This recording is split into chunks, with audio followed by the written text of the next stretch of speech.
Hey, Ricardo. Thank you. Um, Mostly just trying to get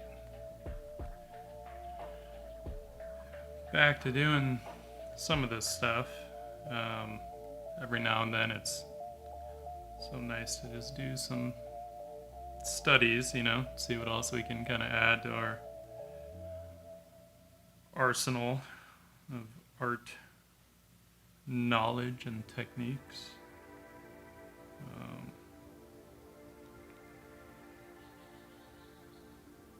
and it's always fun to just kind of play with some mark making and all of that good stuff.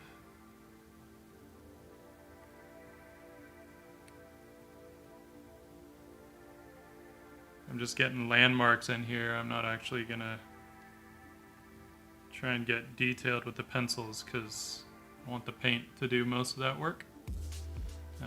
Hey, thank you, Heb123. Oh, this pencil, yeah, this is from inkslingerpens.com. Dan over at Inkslinger does some really beautiful woodwork. He's like 6th or 7th generation woodworker. So he started making these all different kinds. This is a 2mm lead holder, and so I asked him to make one out of rosewood with the brass fittings, and he did, and it's awesome, and I love it. Has a really nice weight to it, which I thought would be kind of weird because I don't usually. Rich Sozen, thank you for the follow, by the way. I don't usually draw with heavy tools. I do like them to have some balance, but this is heavier than I usually use. But I actually quite like it because I have a light hand when I draw. So it's actually kind of nice to have something where just the weight alone kind of does some of the work for me.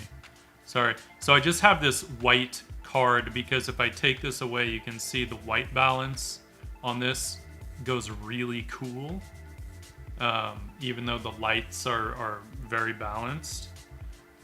It's just the nature of the camera on the iPhone, and what can you do about it? So I just have this white card, and you can see it instantly like warms way up. So I just have the white card off to the side here to act as a white balance for the camera. Of course, having that shadow there is kind of annoying, huh? But it's like, it's got to be close enough. Ooh, good. I can have it actually like kind of off camera. Good. Little things you gotta do. Get this damn iPhone camera to do what you want. By the way, the AEAF lock, right? The auto exposure, autofocus lock on the previous versions was really good. And then for some reason on the new one, it's supposed to be all top of the line and their best one, and they change it where all of a sudden the camera is making all these decisions for you and there's no way to turn that shit off, which is stupid. And so it just assumes it knows what you want. And even if you lock the exposure, like I can see it in my videos that I've done. My hand moves in to frame, and there's almost like a sort of light halo that follows my hand because of all this like automatic HDR shit that the camera decides to do, even though you're like, no, I said to lock the exposure and the focus means I don't want it to change, but they don't give you that option anymore. So, way to go, Mac. And it's not just Apple, it's pretty much on all the smartphones now. They're like, they took away some of that control, which is stupid. Get rid of some of these lines. I don't need a lot of detail. I just want the landmarks to be accurate. more or less. But I'm not going to spend too much time on this because there's no point. This, for me, this stuff is a really nice way to just kind of like practice with color and different ways that I might use color. One of the things I love about watercolor and gouache is that you can get these really beautiful organic shapes, but you still have to be deliberate, right? Because you just got to put your marks down and leave them. You can go back over them to a degree, and depending on the look and effect that you want, right? But you don't want to like noodle it too much. So we're not going to noodle it too much. I'm just going to use, it's a Winsor Newton Series 7. This is a number 3. Finest sable. I am a fan of sable brushes, by the way.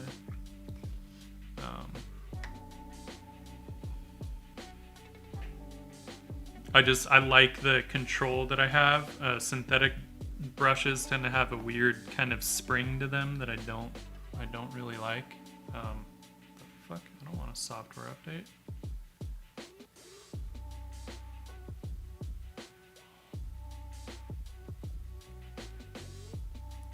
Go away. Put it on airplane mode for a reason.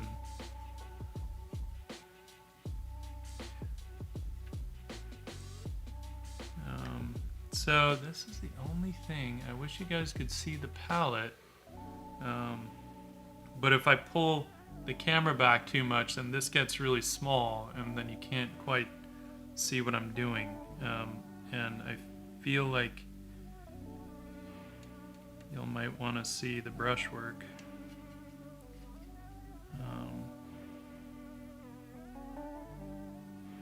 Because the colors, I mean, I don't know. The colors, I don't want to say they don't matter but the colors are all kind of relative, I guess. And when I say that, I mean, you know, put some colors down and then you make choices based on that, right?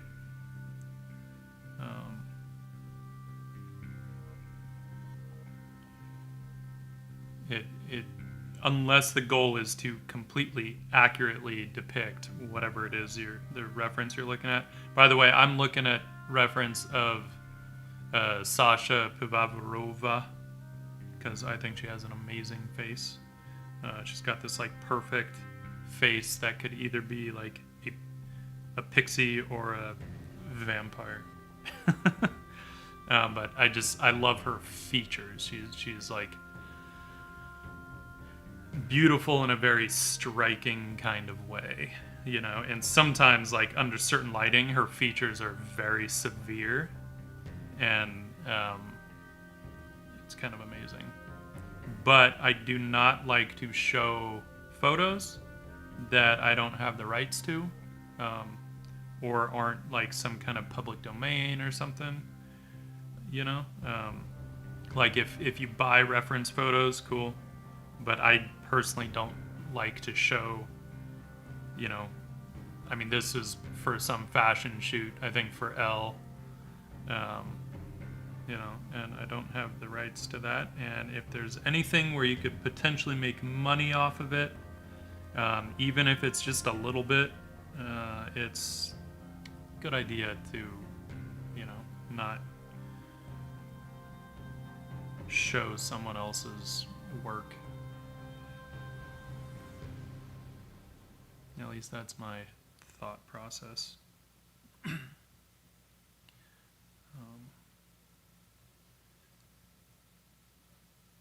I'm just wanting to start to get some more some landmarks going now.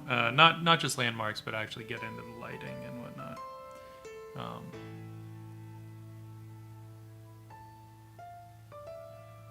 And I don't like to fuss with it too much. As I said, I like to let it do its organic thing, because I love that look.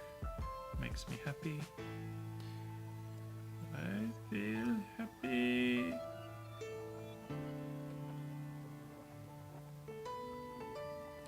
And you won't see me working from reference too much, but for something like this, it's a good idea. You kind of build up ideas of how you can use whatever you're learning, right, for your own stuff. So we may go into something that is out of my head. I don't like to do that with this kind of a thing too much without having a more clear idea of what I'm going for, because working from reference, it's like, for all intents and purposes, it's easy, right? It's all there in front of you, the basis for all the concepts. Hey, Lennis. Thank you. The basis for all the decisions that you might make are here in the photo.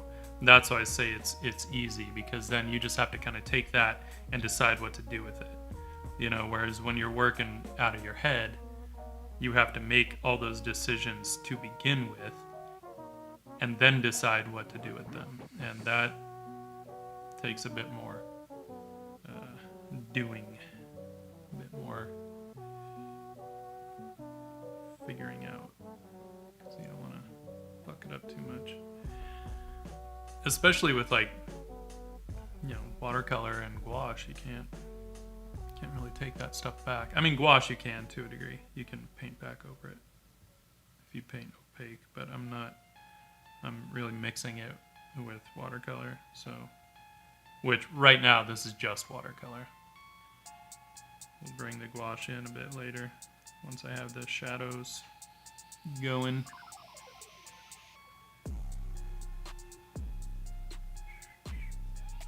And actually, I can probably get into this because I am going to be getting darker with those shadows, so I need to remember that this stuff is going to end up looking pretty light.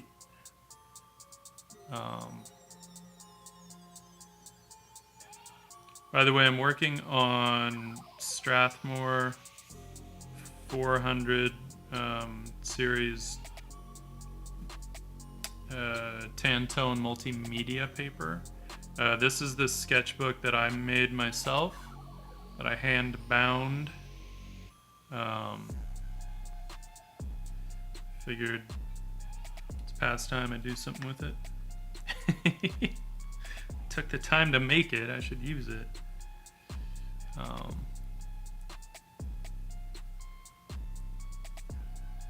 that's what we're doing. We're using it.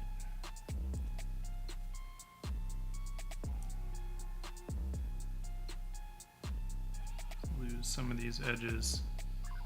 And that's the strength of watercolor, right? So we get to really play with those lost and found edges. Otherwise, what are we doing?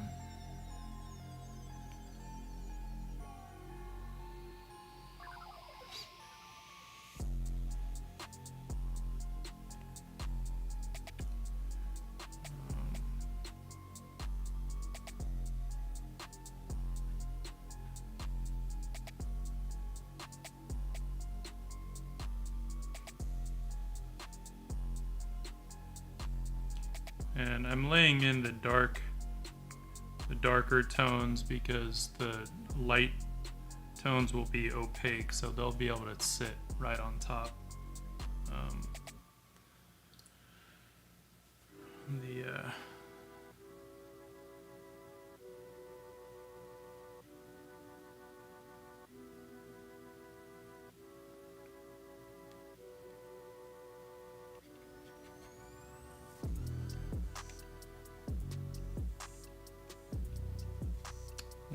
I want to get some stronger darks in there now. So I'm just mixing up a kind of general sort of accent dark, I guess.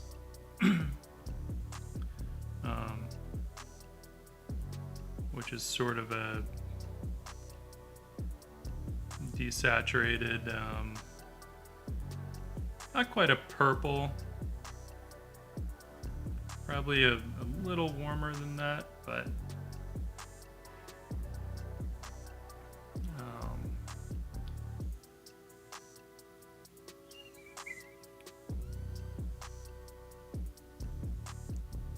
and you'll see like this kind of instantly starts to change the drama, right, of the lighting as soon as we get, and you know, it can go either way. It can, in this case, it's really adding a lot of air to those shadows now, right? Is kind of the intention. And I don't know how much like air I really want in them yet. I will want to go a little darker on these than what I have, but we'll creep up on it. We don't have to jump into all of that stuff right away. Can kind of make decisions slowly and deliberately and see what feels right. I feel like I do want it a little warmer. I always feel like darker shadows just kind of feel a little better when they're a little warmer. I feel like they flatten out a bit when they get too cool, and we don't want that. We want some depth. We want some luminosity, right? We don't want to flatten things out too much. Her ear needs to get darker too.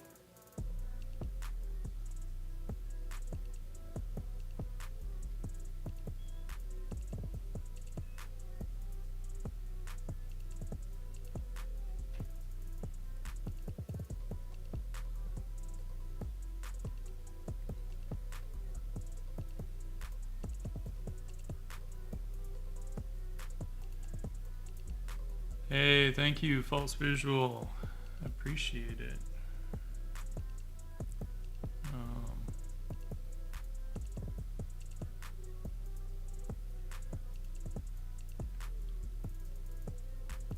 It's interesting just because, like, I'm like, is this my style? I don't know. I'm kind of letting the paint dictate some of what I'm doing. So, but I mean, obviously, like, I guess each artist's style mostly comes from the choices that they make, right?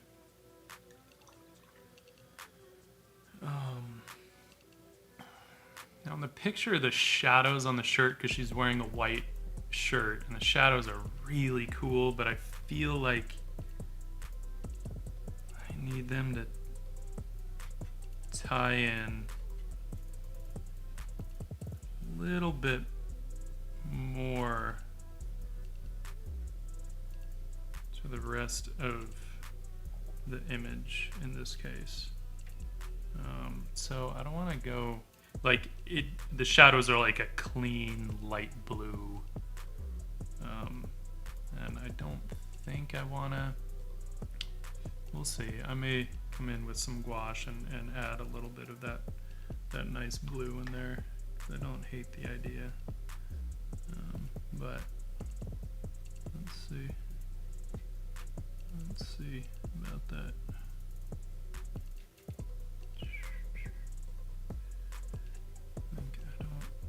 I don't hate that.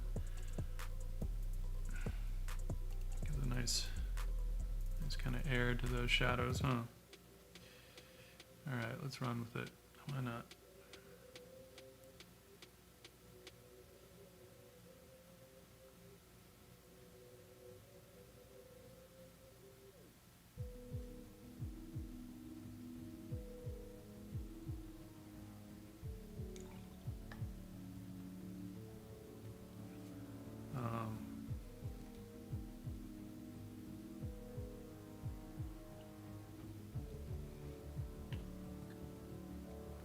The paper is...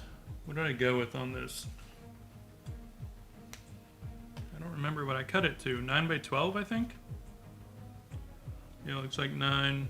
Yeah, 9 by 12 is what I ended up doing.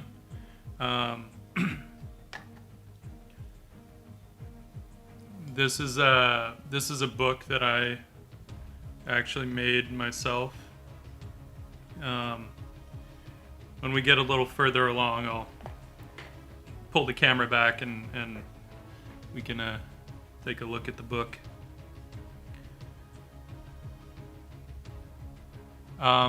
You know, I have not messed too much with watercolor pencils. I've seen very, very few pieces done with watercolor pencil that made me want to try them. I think a couple different companies along the way have sent me sets of watercolor pencils, but I'm just like, why use them when I can use actual watercolors and I have more control over color mixing that way. Plus, in a set of watercolor pencils, I guarantee probably 3/4 of the pencils would never get used. And then I have this entire set that's kind of wasted. Because I tend to stick with some muted colors with a few accent colors, right? But I don't really like to go too crazy with the saturation with a lot of this stuff. So, you know, I mean, that being said, I have seen some pieces done with watercolor pencils that are great. I just don't, I think for me, I don't see the point in using them if I have a shit ton of actual watercolors. Every now and then I look at it, I'm like, dude, I gotta use up some of these things, but they last so long, you know?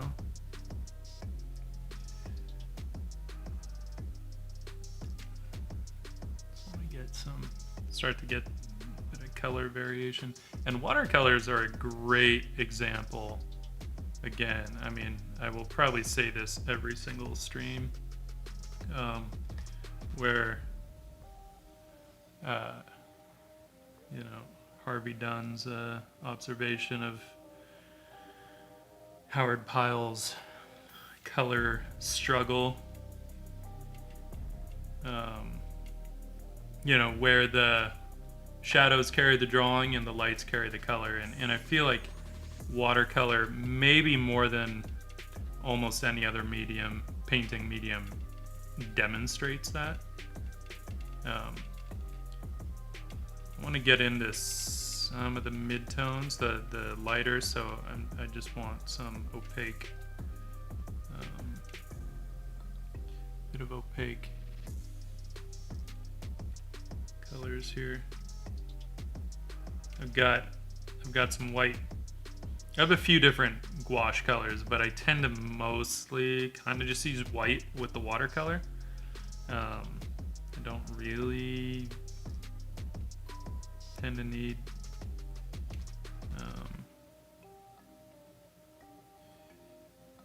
more gouache colors than that, though. I mean, you could use more, and I have others. I have a yellow, a blue, and a red as well, and we'll see if I end up using them for anything.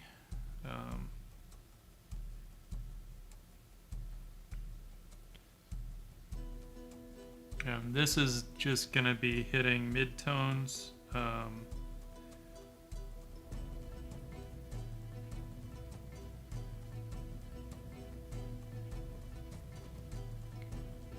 And then we'll get into some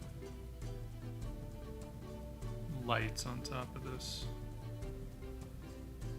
Because like her skin goes really light. It, you know, it's obviously all kinds of post-production after the fact.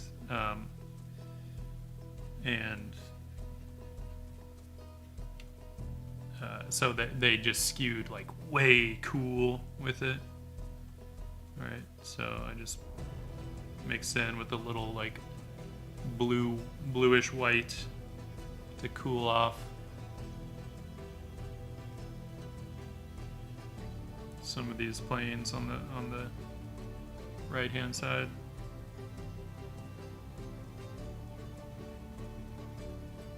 Because really, it's one of the best ways you can turn form when you're painting, is to just shift the temperature. I don't know if I'm ready to get into like the lights just yet. I feel like, yeah, we could, and we can always kind of bounce back and forth. I'm using it's just like a fashion photo of Sasha Pivavarova. It was shot for Elle Europe, I think, or Elle Russia. I don't like to show photos on a stream if I don't have the rights to it. So that's why I don't have the reference up for everyone to see.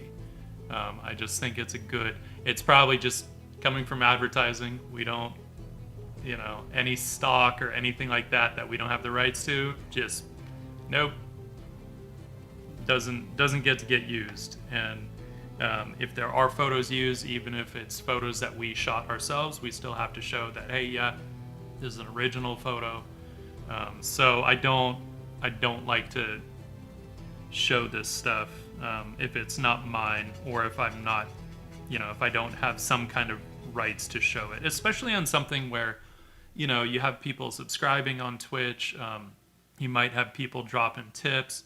So anything where I might be, making money, even if it's just like a couple of bucks, the principle of it, I don't want to like stomp on someone else's toes there.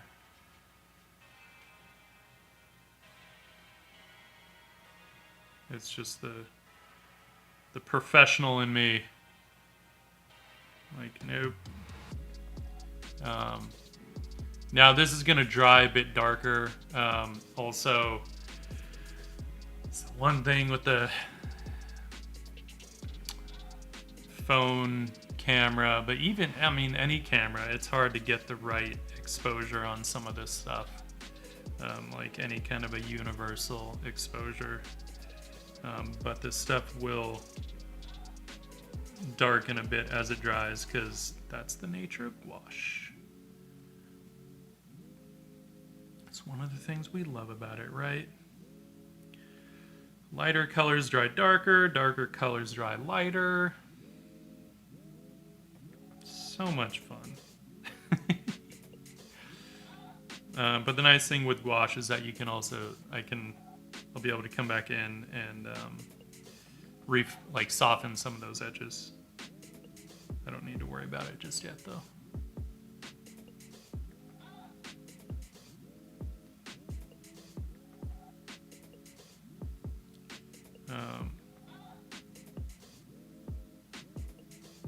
And I might switch over to some pictures that I did shoot, in which case maybe I'll see if I can.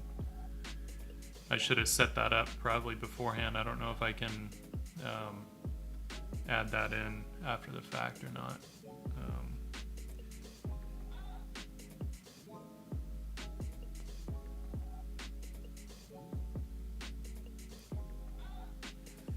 Because I do have some, some good pictures that I shot, years back now at this point, that I had every intention of doing oil paintings out of, and then work just kind of like took off on me, and I just never really got around to it.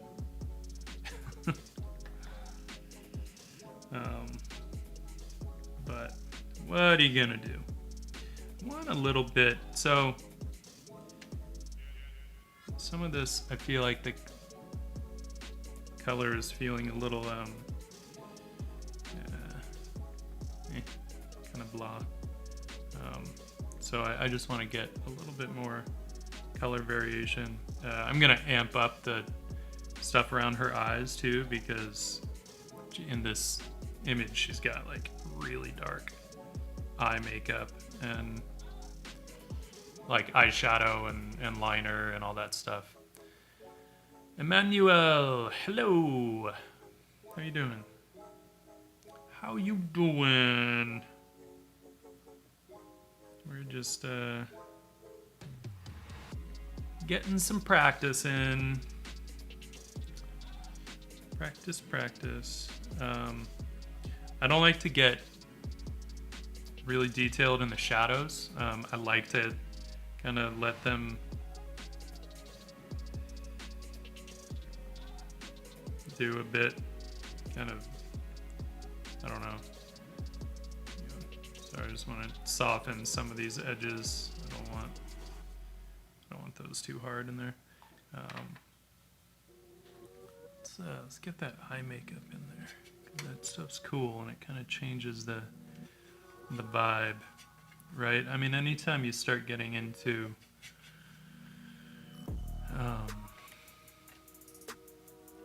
these like dark accents, and realistically her eyes, just with the exposure of the image, are like part of the darkest things in here. Let's just see how it's a little light maybe.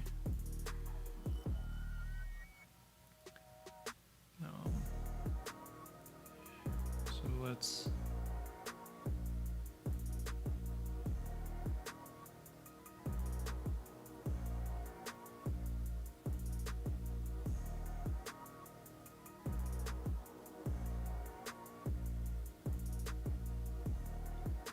of course, they really use it to accentuate the kind of tilt of her cheeks, her cheekbones, that upward tilt. Just using it to really exaggerate that, which is fun.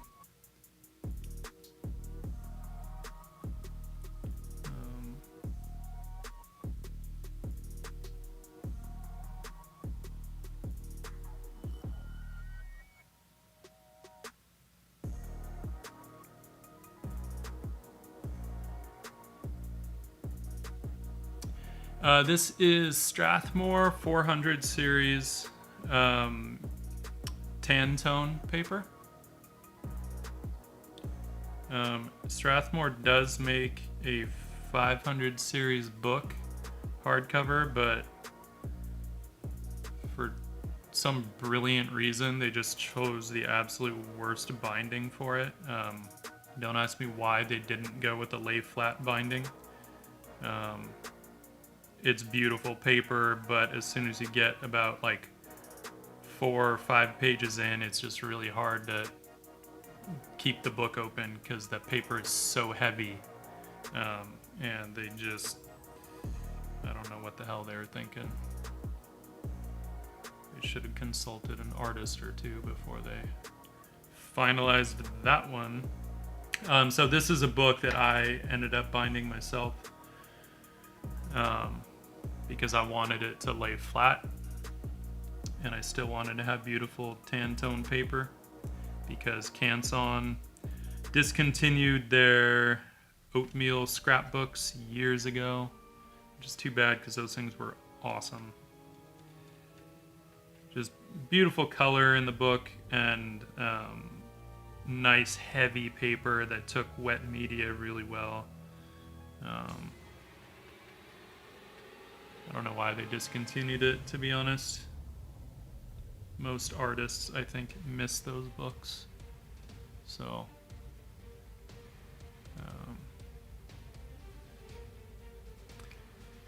but yeah, I love, like, I mean, with these mediums, you know, with the watercolor and gouache, they're just so fun to play with texture on.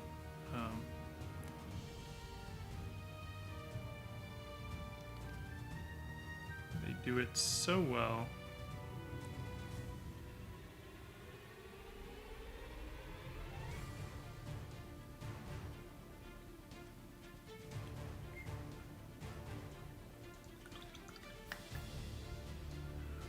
Very dramatic music for what we're painting. Oh. Whoa.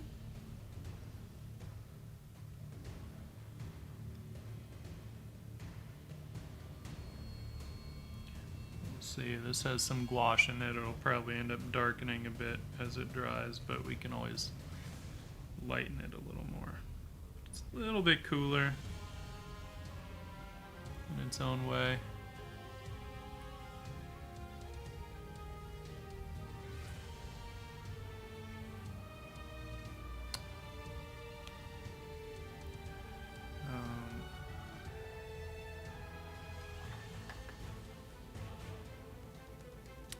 So let's soften some of these edges because they don't need to be so hard.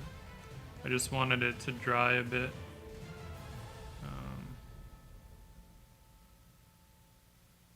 You don't want to work it too much when the paper is still wet because you'll be kind of asking for trouble. That's really when you can just over worry the paper.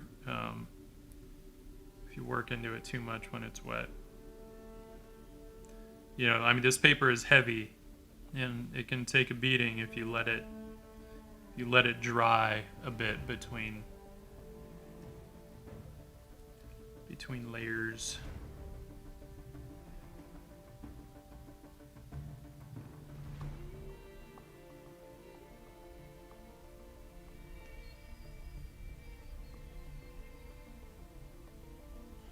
It's not really gonna lighten up, is it?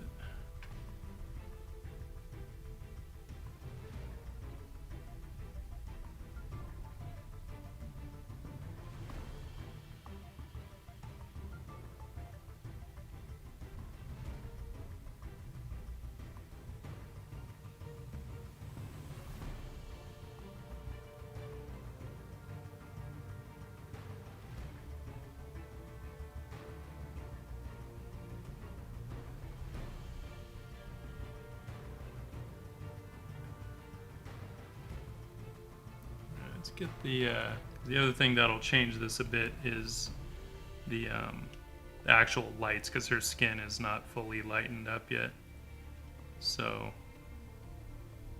let's get that in there. And it actually goes very, very cool. So we're gonna go ahead and run with that.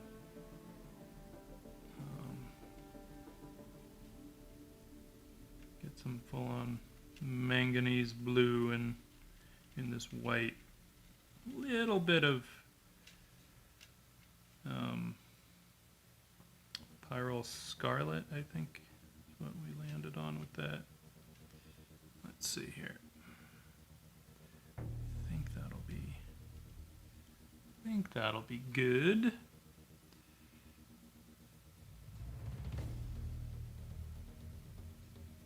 So now this is heavier, so more opaque, not as transparent as the other stuff. So hopefully, we'll see. Hoping it doesn't dry too dark. I want it to be significantly lighter.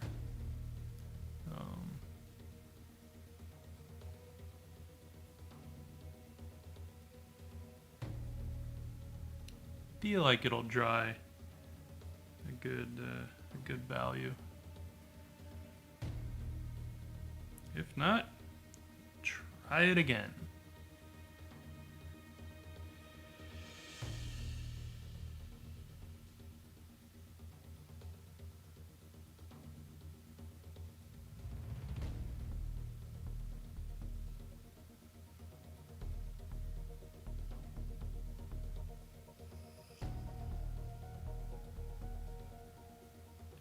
Go a little bit lighter up top there, just because that is definitely catching a lot more light.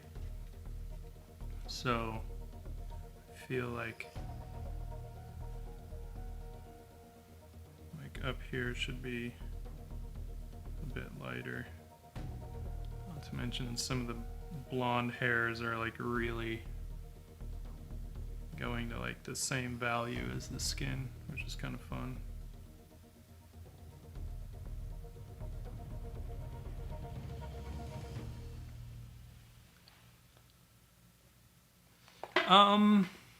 I mean, yeah, you could, I think. Man, that's like really overexposed. It is not nearly that harsh. Although I should see what it looks like.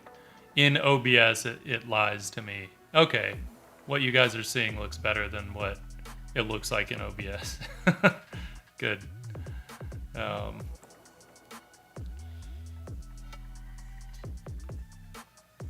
yeah. You can get this kind of stuff. It takes some work. You probably need to get, the right kind of brushes digitally to do it.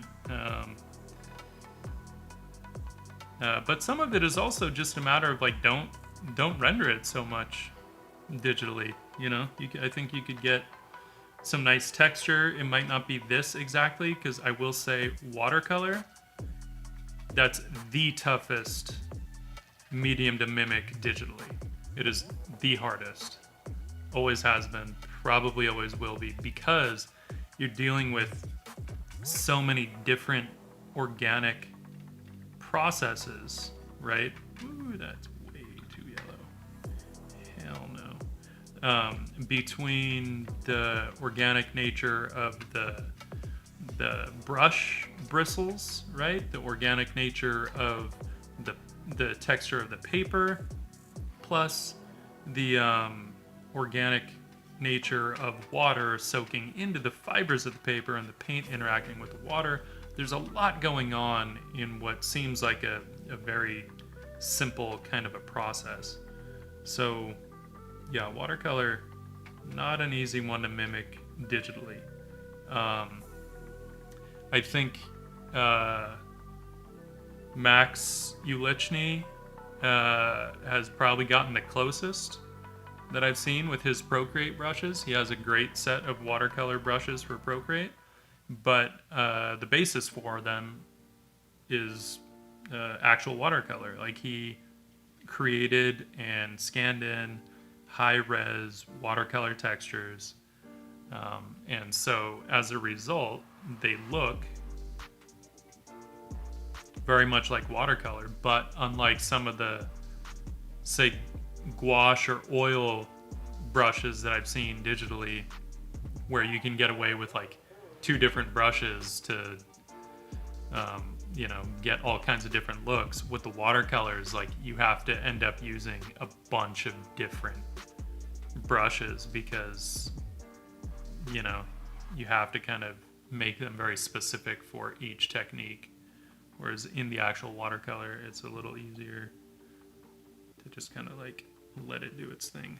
Okay. Oh, fucking fruit fly. Thanks. They make you look crazy because no one can see them, so all they see you're just like, I'm not crazy. Damn gnats.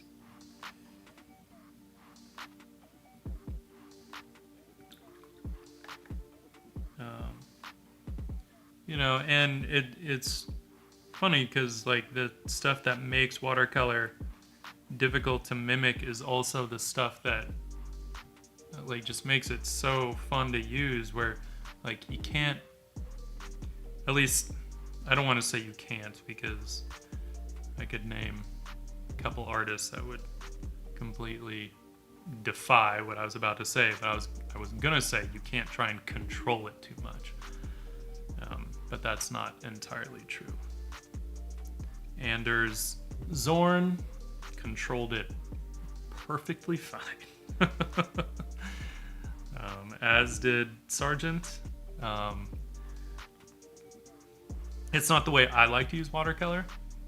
I prefer to just let watercolor be a bit more organic.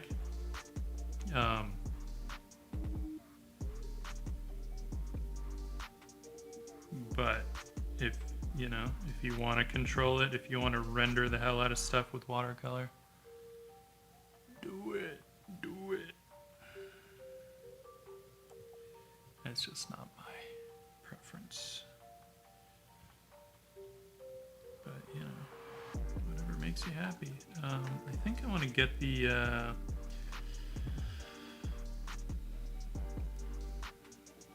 shirt going, just because it is white, and that will change the perception of the light once again. Every time you get those extreme values in there, it starts to set a little different precedent for the lighting. I don't want to like overdo it. I just want to get some of this stuff in. And especially because once we get these opaques, and then this is where I have a lot of fun, just playing with like watermarks on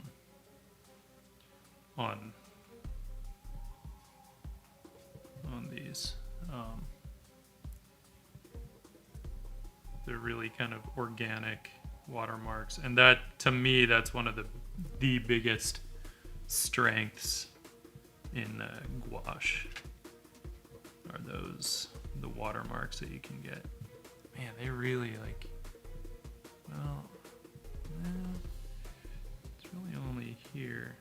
I was gonna say they really made the whites of her eyes pretty bright, but it's actually only this one spot. The rest of them are pretty chill.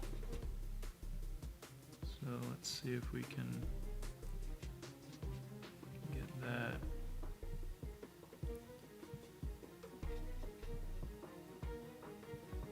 I feel like that'll be good. These will dry a little darker.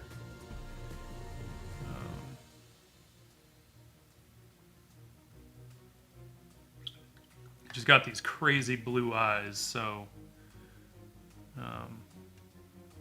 but again, it's all kind of relative, right? You don't want to overdo it, or they will just look kind of fake.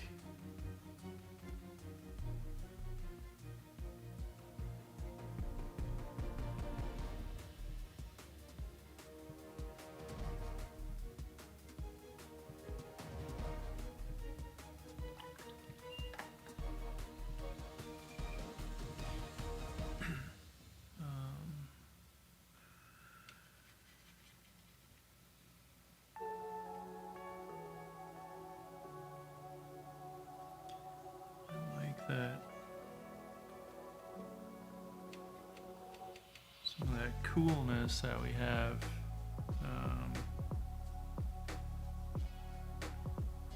So I can see that on her right hand side, she's really catching a lot of like cool light, and I don't want to lose that. That's pretty fun. And it's sort of a chance to turn these forms without getting into a lot of a value shift, right? Just change that temperature, in this case from warm to cool, and we can turn those forms without having to like make them darker. Keep our value structure a little more simplified that way.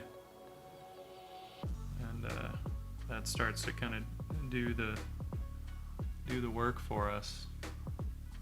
So that's a good thing.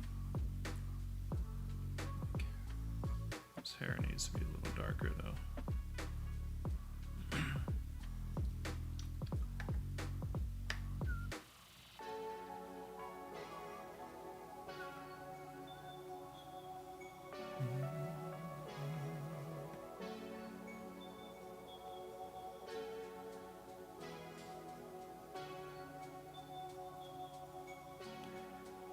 Yeah, it's funny because, there have been many times that I've tried to do like something digital and get a watercolor look, because I was like, oh, it'd be so nice because then if a client has changes, like then I can make changes.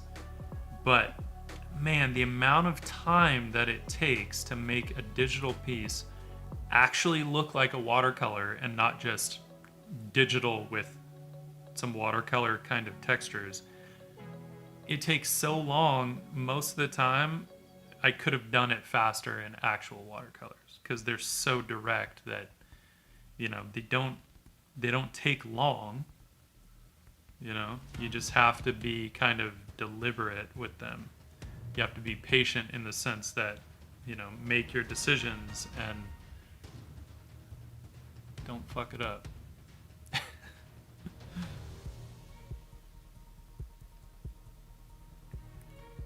couple of these little highlights in here. They're fun.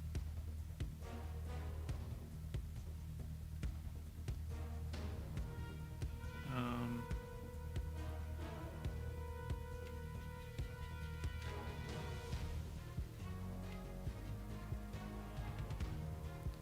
do actually want.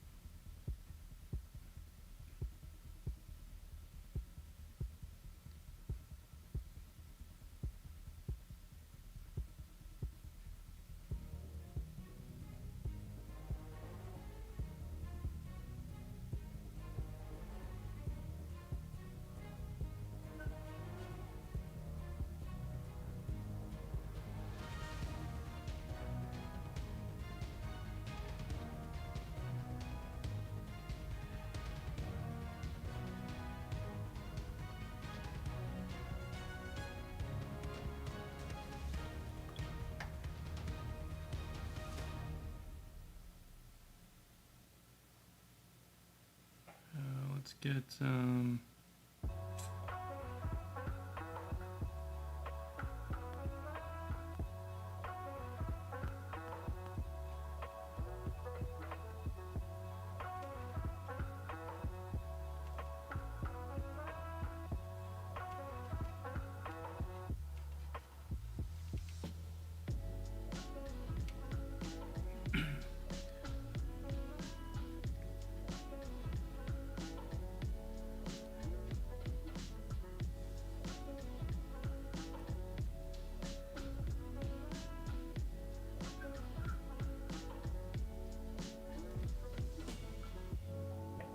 this is the main reason that I use gouache, is because I love the watermarks that you get with it. Some people like things to stay all nice and clean, but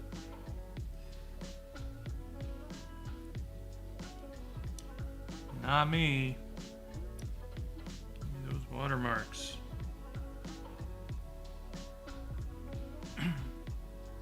And the whole thing is like, just let them dry, and then you can kind of mess with them after that if you want to. But let them dry and get that water edge on them, right? Like what I have here going on. So it's just a matter of being direct and not going too crazy with like trying to, you know, get all finicky with stuff. Just put a mark down, let it be, paint over it afterward if you want.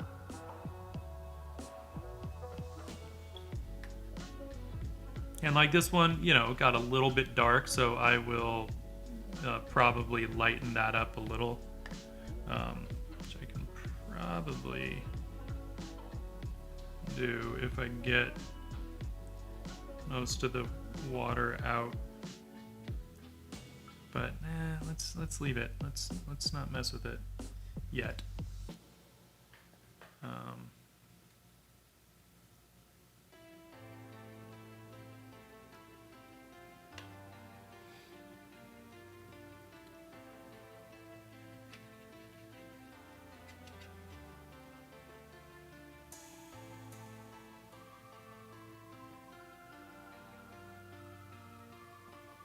And a bit of that blue.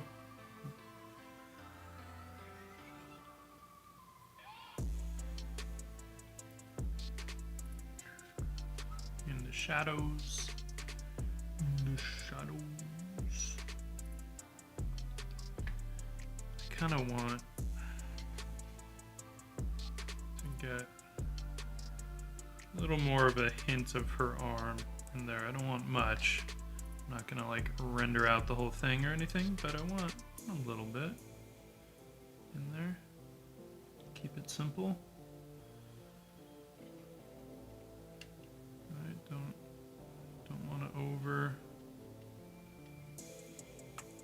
over describe it because there's no point. But we'll get some of that in there.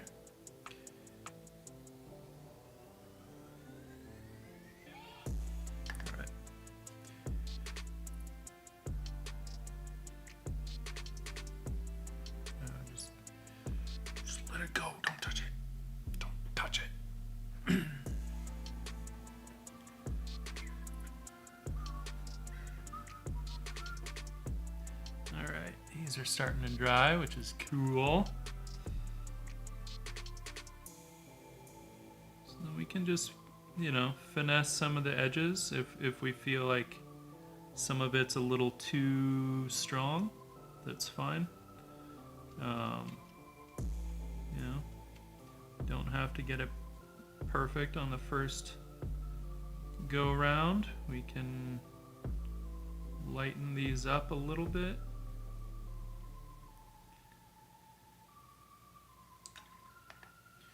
And then get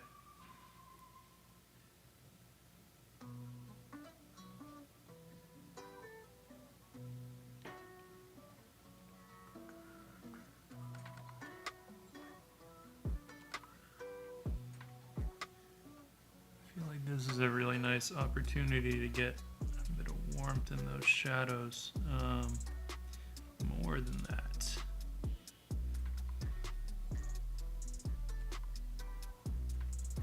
Getting warmth in some of these shadows kind of gives some luminosity, and it's kind of a fun contrast to the coolness of the light, I think.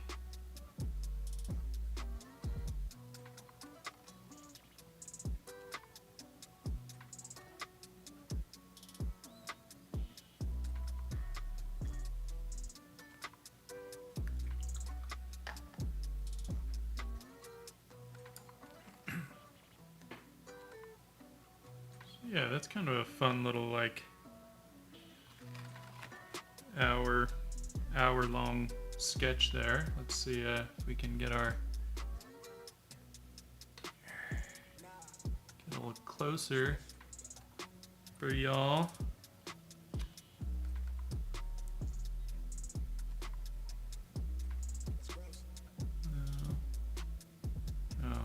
Feel like it looks pretty good on the stream. Maybe a little more desaturated than what I'm actually seeing, but it's not bad. I ain't mad at it.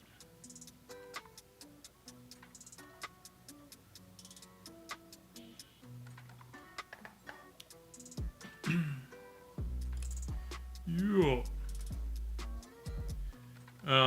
So this is ignore that awful piece to the left.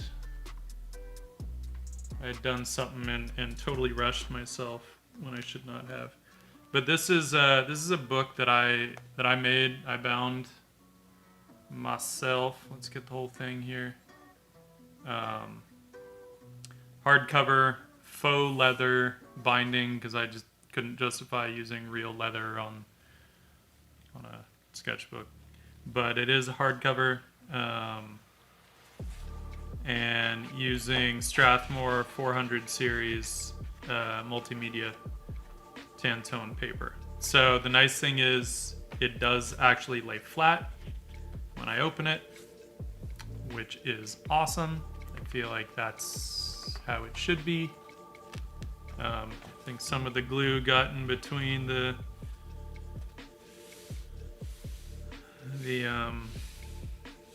what do you call them? I forget what you call them. Signatures, but for the most part, it lays flat. At, you know, even if I go into like the middle of the book, I can get it to lay flat.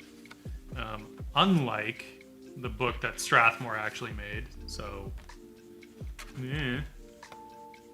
Suck it, Strathmore.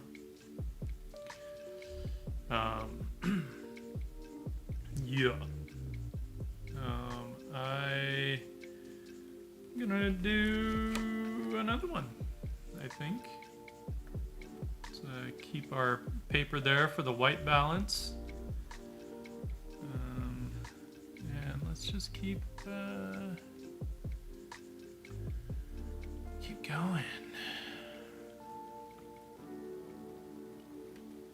I have this picture of Astrid Frisbee that I wanted to paint.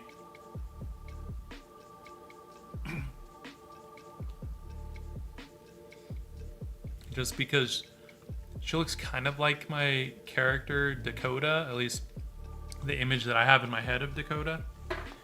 And so I thought maybe it would be a good idea to, you know, paint a character that looks kind of like one of my characters. So, you know, not a bad idea, I think, to sort of get, let's bring this down so that it's not all in my face.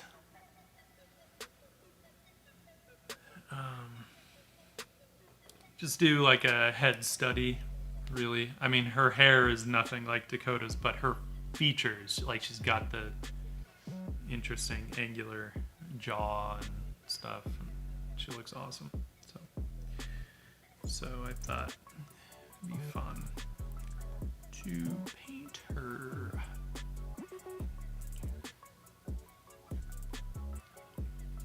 Oh, those French girls.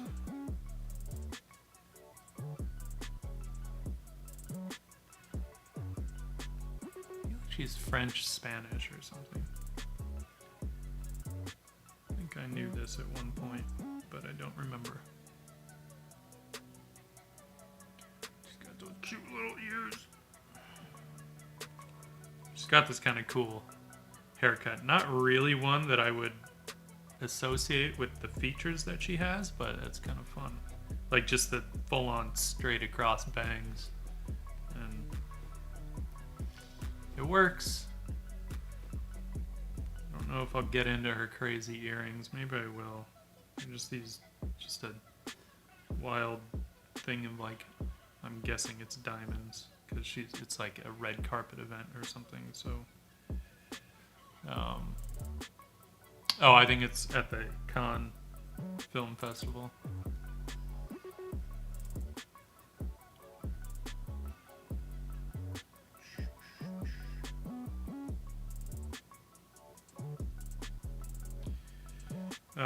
The danger is, and this is what I usually run into myself, is that when I do one or two of these and I think, okay, cool, I'm warmed up, and then I'll jump into the values, like strong values, way too soon, and I end up messing it up. So I'm saying it now so that I don't do that.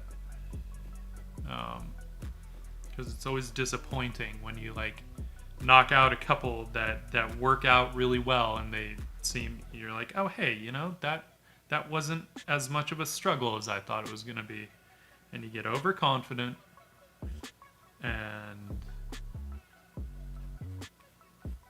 shit gets away from you. We don't want that, right?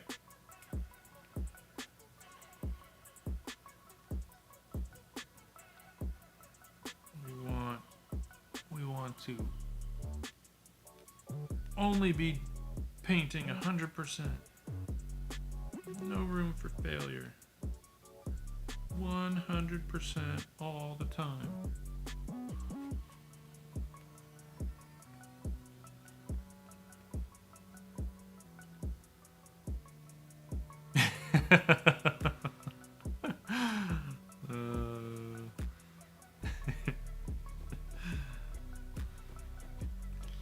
Yeah, I mean, you know, every now and then it's also a good thing for that to happen because it like puts you in your place, you know? And it's like you're sitting there thinking you're the shit and then totally faceplant, fail. You're just like, damn it. Man, it is wild. I'm just looking at this picture and obviously there's a red carpet because in all the underplanes there's just this red reflected in there and it's really cool, but around her eyes it actually almost looks like she has red eyeshadow, but it's not red eyeshadow. Wild. For those that don't know who she is, she was the witch in that recent Arthur movie with Charlie Hunnam. She was the mermaid in that god-awful Pirates of the Caribbean movie, where they're like searching for the Fountain of Youth or whatever, whichever one that was, 4 or 5 or 4, I think, right? Shit, but she was awesome. She just has such a cool face.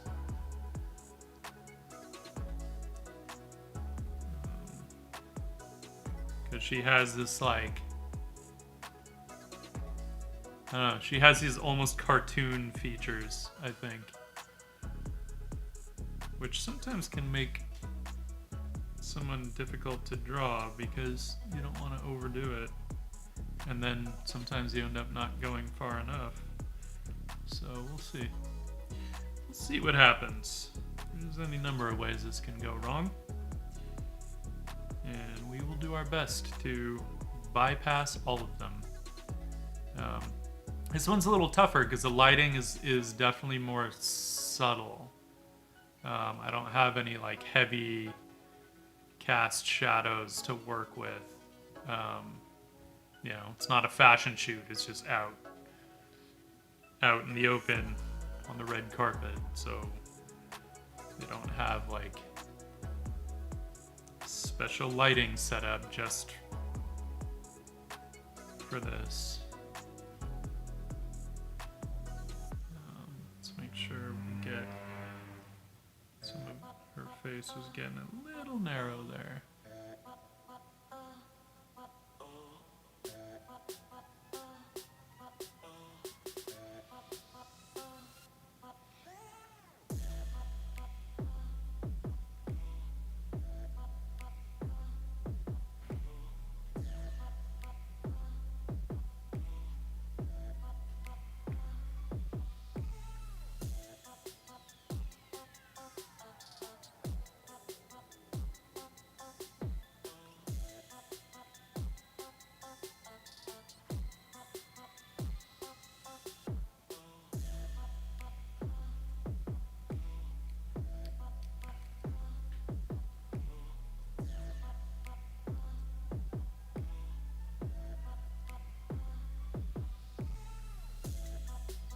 It is. It's very hard, actually, and I would argue it takes more skill to stylize well than it does to do realism. Because realism, it's like you give anyone enough time and they can make something look realistic, right? Stylization involves simplifying and streamlining shapes, and it's not easy.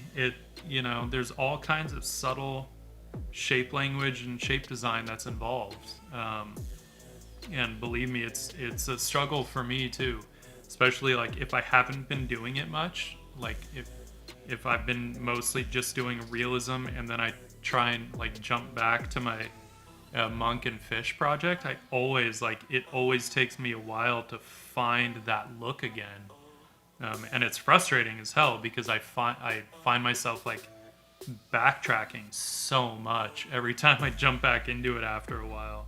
That was one of the reasons I decided to actually do some model sheets for them, so at least even if I'm away from it for a bit, when I do jump back in, at least I have something to reference, and that always makes it a lot easier. But you know, the tricky part with stylization is that shape design and form language, right? And to get that, you really have to understand what it is you're simplifying. You can't, it's not just like, it's not an easier thing. It's not something that you do because you can't do realism. So it's like you really have to understand what constitutes the thing that you're depicting, drawing, or painting. You have to understand the core shape language and form language of that thing to be able to simplify it down, you know, to something that still looks like it but is way simplified. And if we're talking about anatomy, obviously we all know when anatomy looks wrong. And so, you know, it's like there's so many little quirky things with anatomy too that it definitely takes some doing. And yeah, I find like, because it's not my natural inclination, you know, and that's not to say I couldn't learn to do it fairly naturally, but it would involve me really stepping away from the realism, which I can't do because my job mostly revolves around realism. So I can't just abandon it, nor would I want to. I love doing both. Yes, the stylization is a challenge when I do get back to it, but it's a fun challenge, and it feels like I'm exercising my brain, you know, when I'm working with it, and that's a good thing.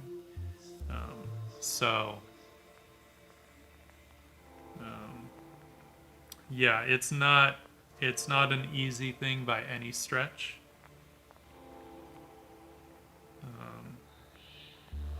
She's got some crazy shapes. I love it. Some of those will have to play down, though, because I know that with the amount of texture that this stuff tends to get, if I were to really like delve into some of those shapes, it would just age her up like crazy. So I'm gonna have to actually play them down, or the medium will defy me.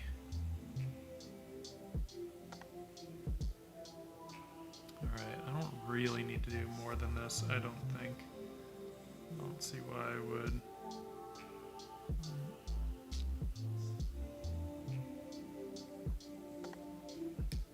But actually, corrections. Sometimes the bridge of the nose, I find, will get a little bit long, and it's usually because I didn't pay enough attention to where the bottom of the nose is. That's one of my constant shortcomings, so I have to always pay attention to it and be prepared to fix it. There, I mean, that already looks more like her. Whew.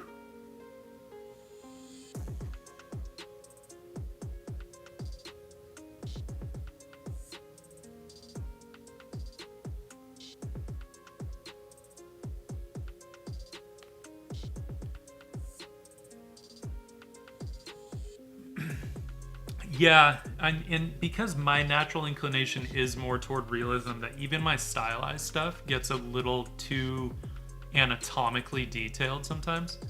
And so it's like I constantly am having to go back and simplify and resimplify and resimplify, and because I'll do stuff without even thinking about it, you know, and it'll just take 2 marks sometimes and it's too detailed. And you're just like, damn it. Stop it.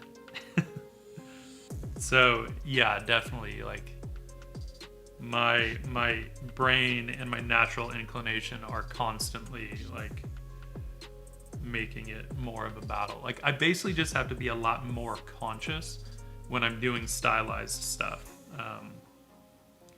Whereas I can let my subconscious do so much of the work when I'm doing more realistic stuff.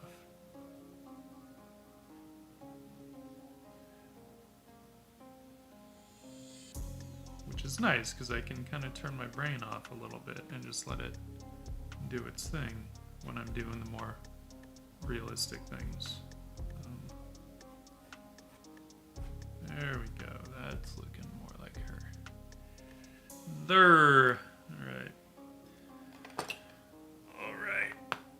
Oh, shoulder pop. Damn.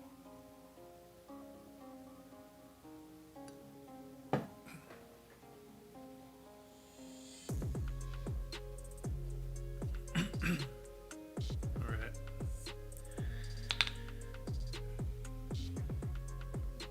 Let's see.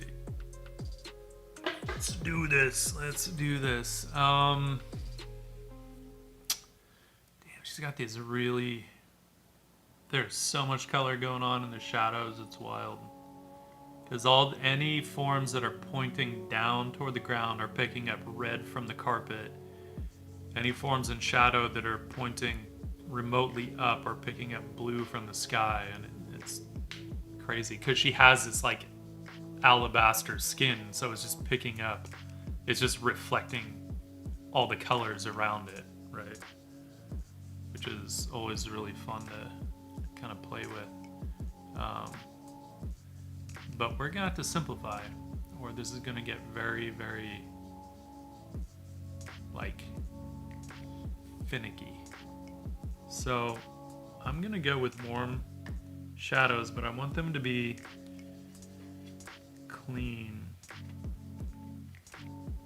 Warm shadows. Isn't that a Fink song?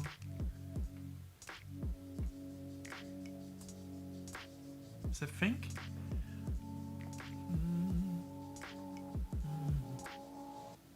I think so.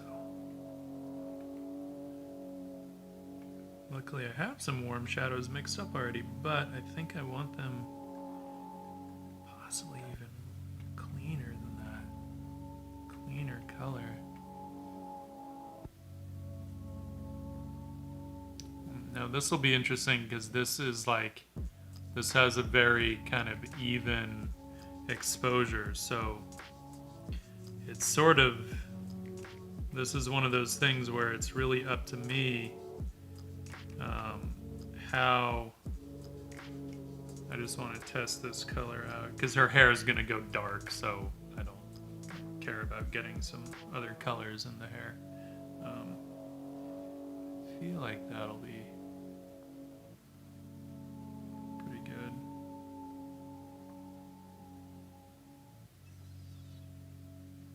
We may need to go even crazier on that red though. Strike a middle ground and not overdo it. Because it's already pretty warm.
Probably end up sneaking a little bit more heat into some of these because it's just too fun not to.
Ignore some of these darks, meaning like compositionally, come back in and darken some of these areas, but I still wanted to getting the right look for her.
Let's get the dark of her hair in there, because that will, it's going to change some things.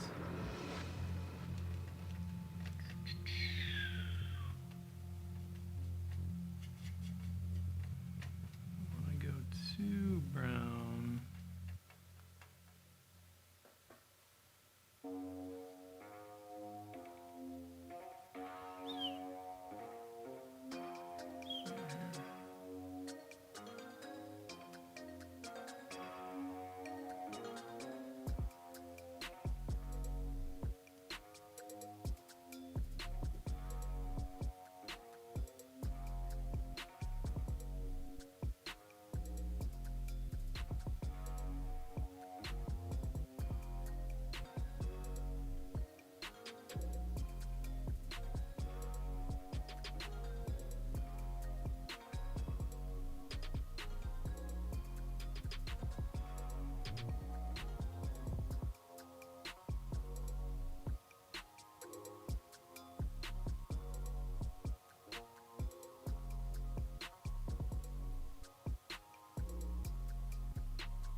Good evening, Inkwell.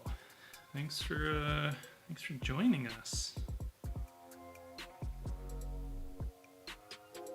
Glad you could join. How's your evening going? We're just doing some watercolor and chill here.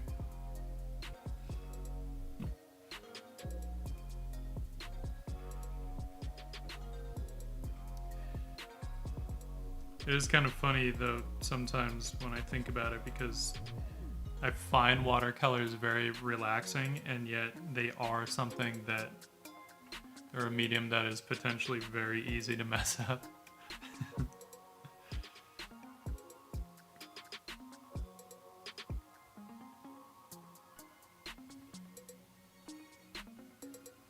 Oh, right on. What kind of art are you working on? If it's something you can talk about.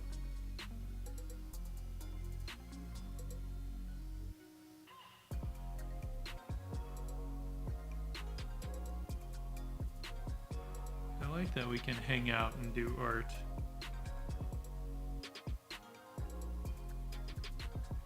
Let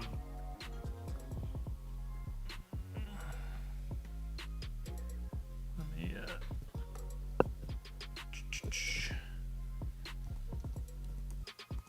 links.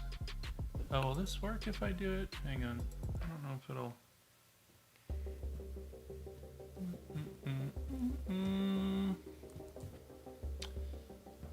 I don't think it works if I put that in restream. Whoa, whoa. Camera, stop shaking. I don't like it when it shakes. There we go. There's the link tree for anyone. Link to the shop, link to the Discord. Just got the Discord up and running the other day, so, you know, gotta still do stuff to it and tweak it and whatnot, but feel free to join and post some stuff, post some art if you want. Got a general arts channel there for just, you know, general art stuff. We've got the not safe for work art channel, which, you know, self-explanatory. We need some place to post the stuff that we're just not allowed to post anywhere else, right? Looking at you, Instagram.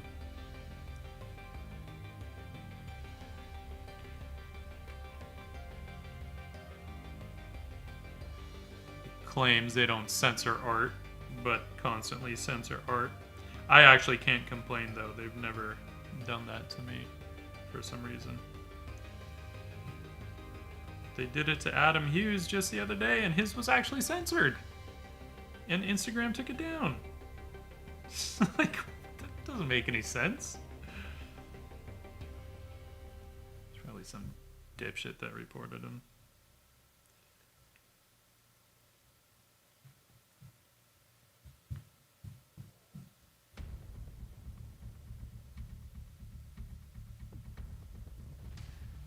There we go.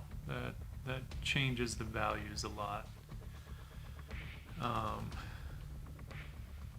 Yeah, Adam Hughes. He posted a picture. You know the picture for Cover Run of Catwoman running. So he did a kind of fun take on that, where she's not wearing anything, and some guy's chasing her with her clothes. Right? He's trying to give her clothes, but she's not wearing anything. But her boobs were censored. Full on had a bar across them, and you couldn't see anything else. Instagram took it down. It's like, dude, are you kidding me? I'm seeing girls post pictures of themselves with literally a little bit of sand on their chest, and somehow that counts as censoring, but a full-on bar across a piece of art doesn't. Dude, gotta get their priorities straight. Ridiculous. I do not approve.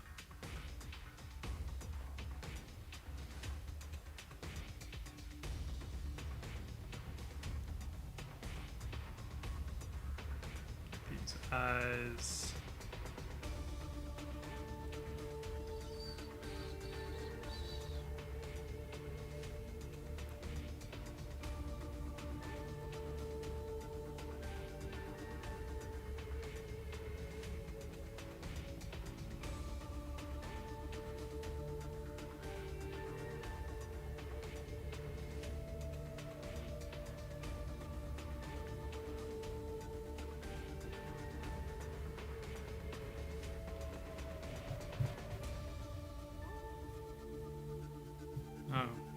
forget the underside of her nose, can we?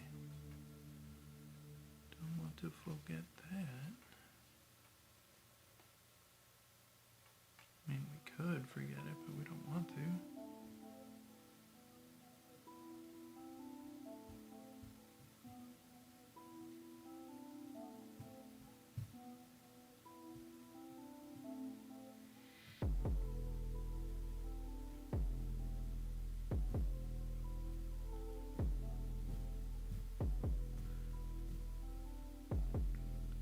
Sometimes it can be a little bit of a challenge to kind of figure out, like, all right, what needs to go in the shadows and what needs to stay in the lights, you know?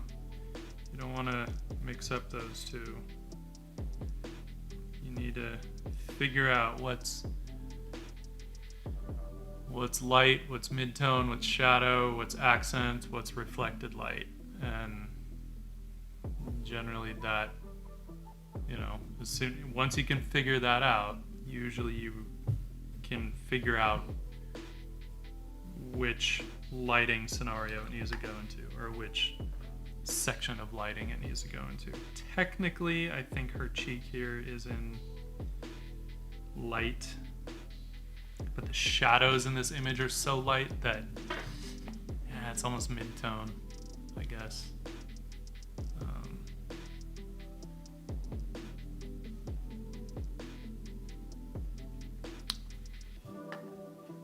Challenging, subtle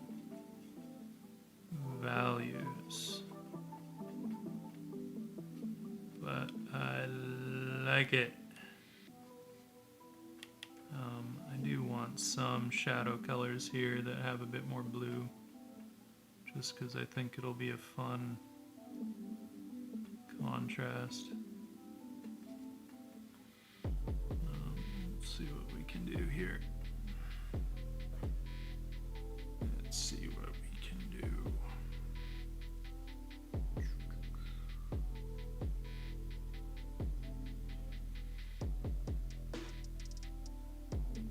Right, I want to get enough, I want to make sure I have enough like kind of shadow values happening that then I have enough to kind of paint over with the lights. I don't want to jump into those lights too soon.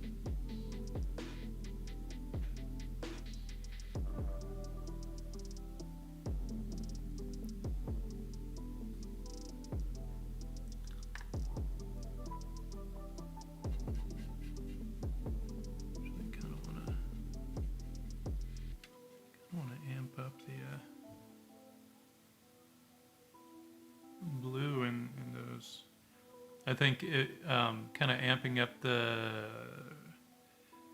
amount of color and light that's being reflected off her skin, I think will help kind of sell the super light skin tone.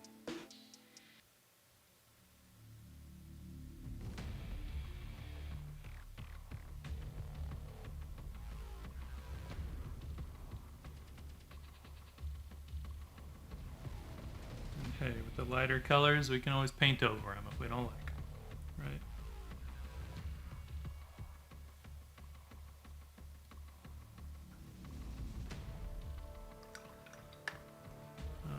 Let's go ahead and get... Just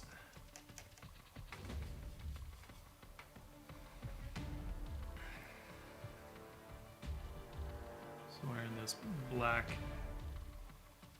dress, so I want to get a darker value.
It's got this kind of satiny quality, so it's just, as it goes away from us, it's just like reflecting light,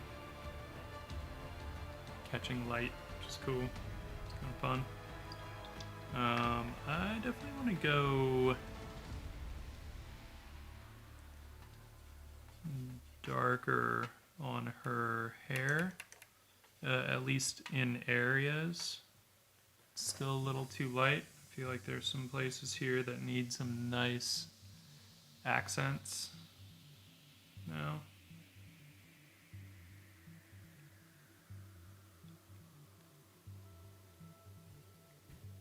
Of course, gives more air to the rest of the shadows.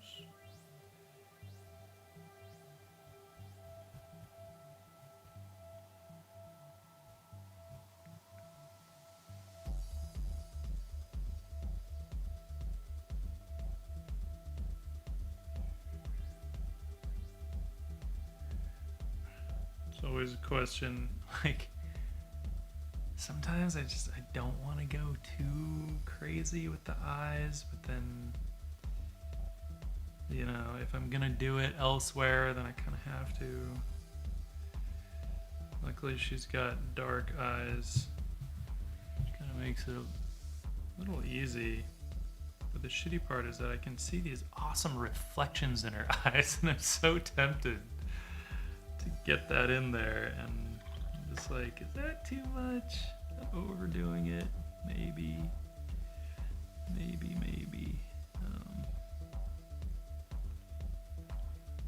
We'll see. We can leave those for later anyway. Decide if we want to go that far with it.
Might get, man, we're gonna have to go really light.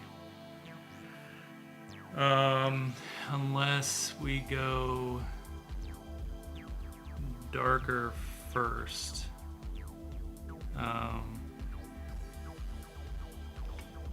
was gonna get into the lights on her skin, but I feel like if I don't go a little darker, I'm gonna have to go too light with it, and it's just gonna wash out. You gotta remember this, all this stuff is relative, right? So how light something feels is really just in contrast to how dark things around it are. So if you don't want to run the risk of completely blowing out the lights, then best to maybe get a little darker with some things. I want to get a bit of heat in her cheeks. So I don't know how much this stuff will lighten up afterward. We'll see. But a little bit of heat there can go a long way. A lot of these areas. Right.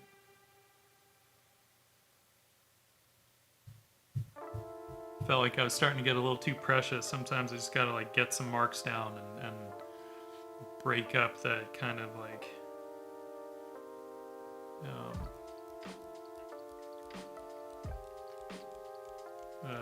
indecisiveness. That's the word I'm looking for. Even her hair is like reflecting the red of the carpet. It's crazy. It's kind of cool. Let's also get that coolness that's up. She's got on the top of her hair, of course, it's like reflecting some of the sky. So let's see about that. Let's see about that. A lot of fun colors happening. You know, this is something where, strictly speaking, it's not a high range of values per se, like not in the same way there is in terms of the local values of things, like her black dress and her dark hair and all that stuff. But in terms of the lighting, there isn't a huge range of values. So, yeah, I don't want to go too crazy. And we could, you know, if we wanted to, we could push it. But I kind of like this challenge of doing more limited value range without rendering the hell out of everything, right? I don't want to do that. I think one of the other things I will do, get those earrings in. I mean, they're practically just white, whatever the hell they are. It's diamond craziness. Her ear ice.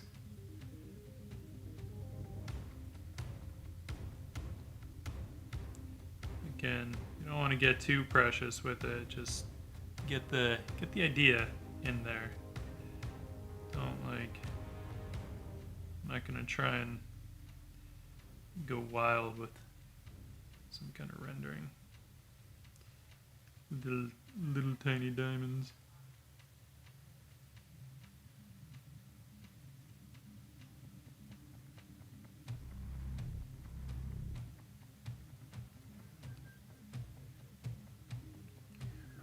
Weird. All right.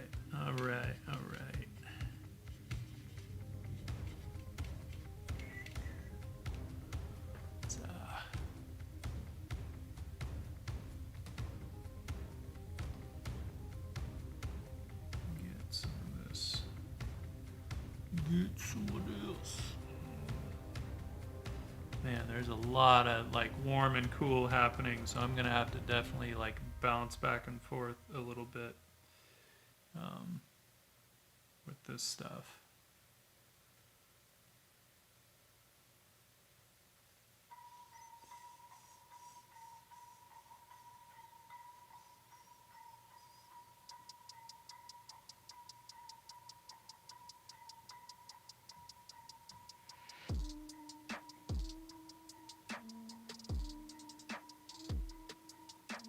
I feel like that's a little too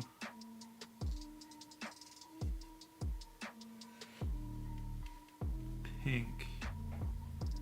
So let's cool that off.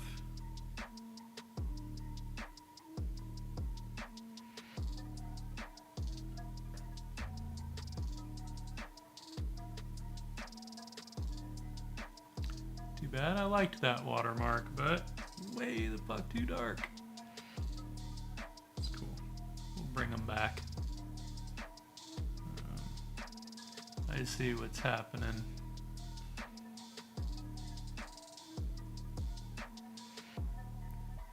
So the everything on the right side of the image, her left, is really reflecting more warmth. And the stuff over on the left side is picking up a lot more cool.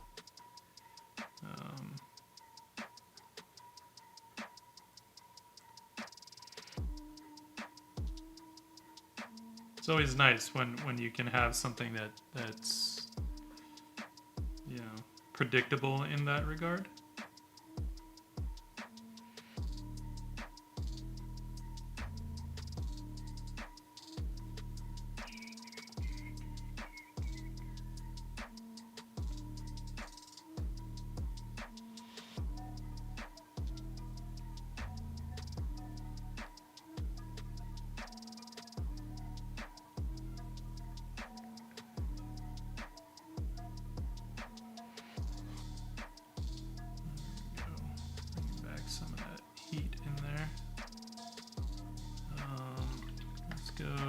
Cooler.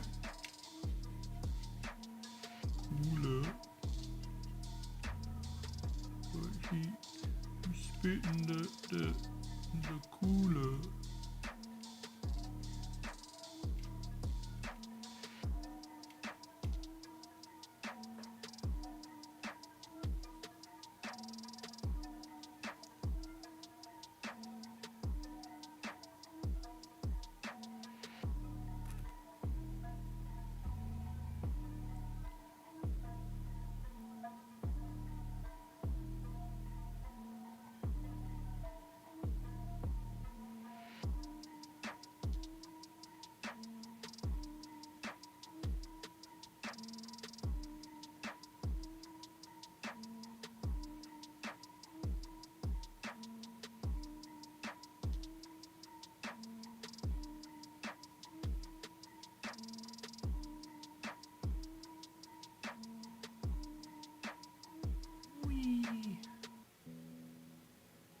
Now it's starting to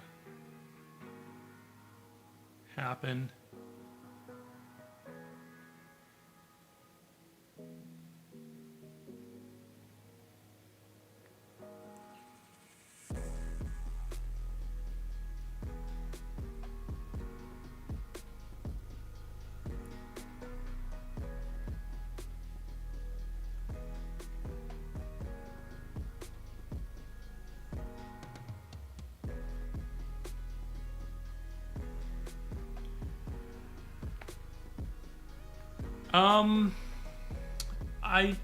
I mean, technically, I guess, for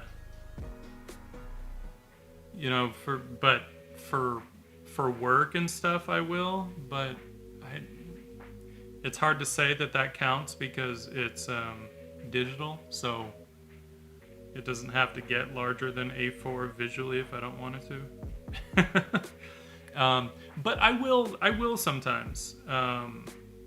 But it kind of depends on what I'm doing. But if I'm doing, just work in a sketchbook, then not really. Because I want it to be something that I want to be very comfortable working at a size that is easy to travel with, right? So I don't want to go too crazy with the sizes, because when you get bigger than A4, it's a pain to travel with that and hope that you have enough space to set up something larger and all that. It's not fun.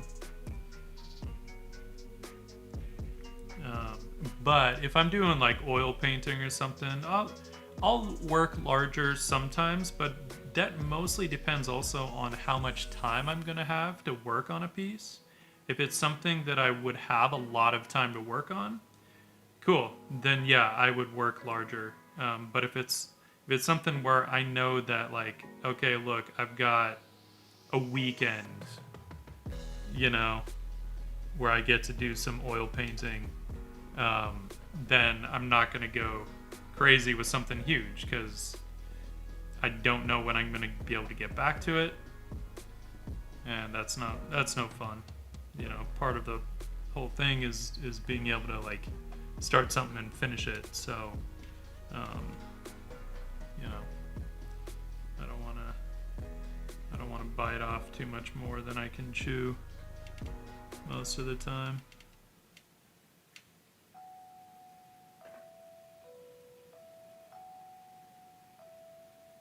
Damn, her skin goes so light. It's wild.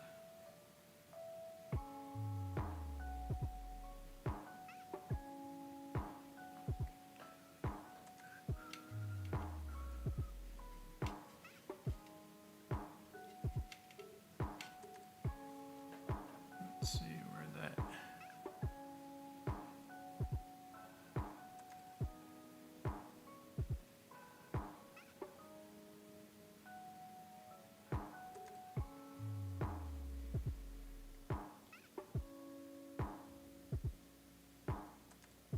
You know, strictly speaking, if I were to do this as like full figure, it would be bigger than A4.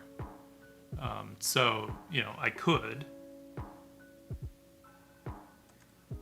but I don't really want to get into that just yet.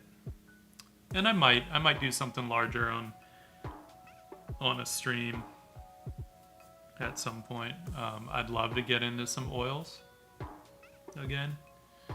I would just need to figure out what the hell I'm gonna paint. I don't know. I have not been thinking about oils lately. Though I do have that dwarf guy that I could finish too. That might be a nice kind of easy way to get back into it.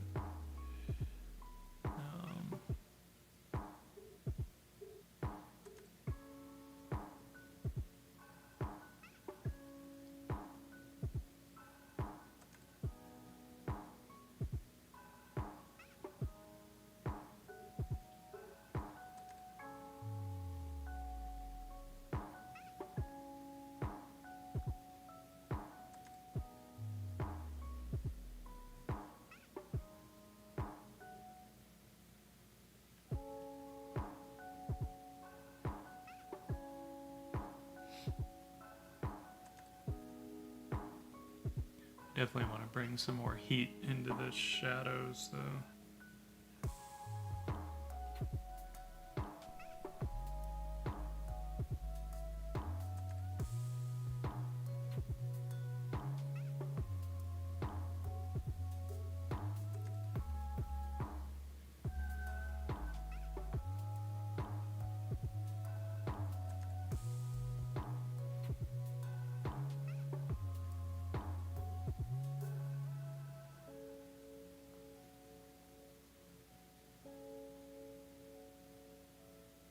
When that stuff dries, then I'll go back in and soften some of the edges. I want to get that crazy like blue that's getting reflected on the lights of her skin there. That's wild. It goes so blue. I don't even think I can get that kind of value with that saturation. Yeah, maybe I can.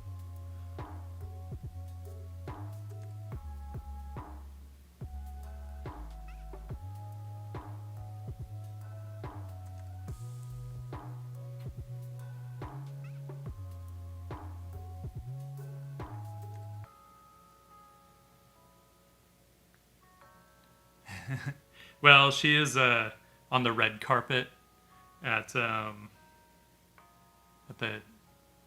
Cannes Film Festival, so it fits. So now it goes warmer on that side, okay? So let's not overdo the cool.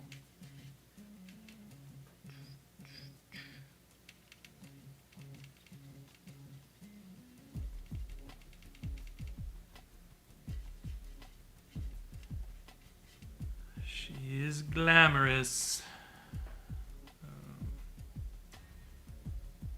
So now it's still very light, but warmer. I think that'll pick up on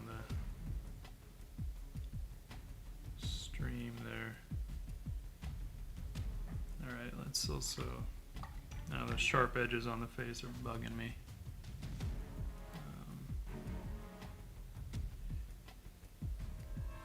And there are different ways, really, to soften or harden edges. I mean, you can do it by actually like doing,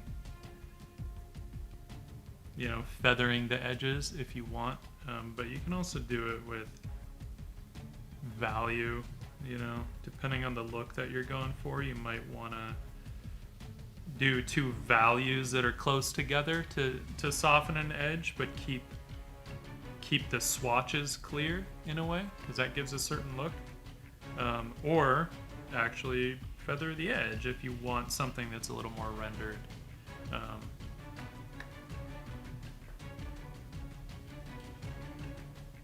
I might do, so I still got to get some of these like really warm lights on the right hand side.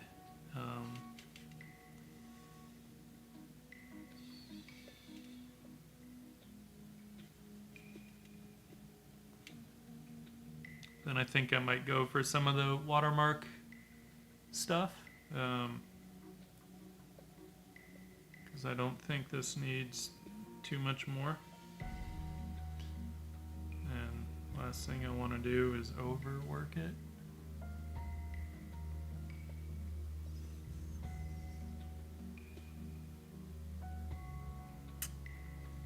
Get a few little points. Oh, and her nose needs some finessing too.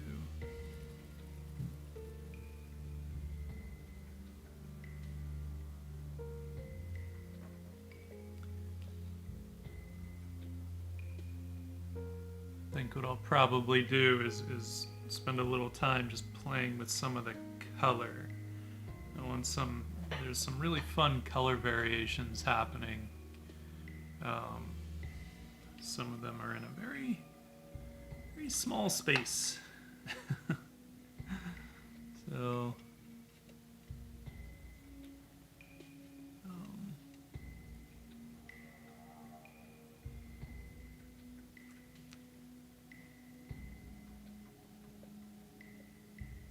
the whites of her eyes are very cool. And as we know, they're never truly white.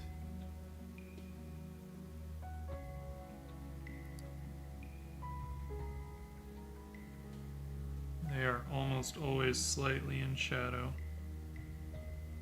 So, not white.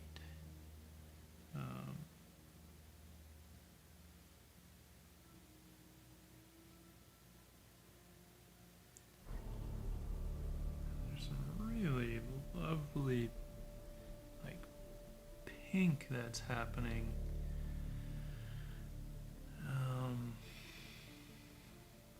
Like a very cool,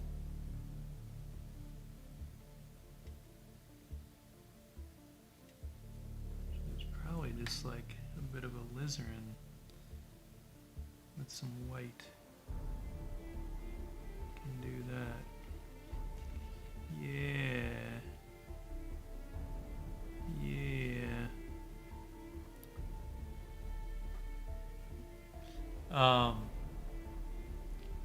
Right here, there's some really nice, like, clean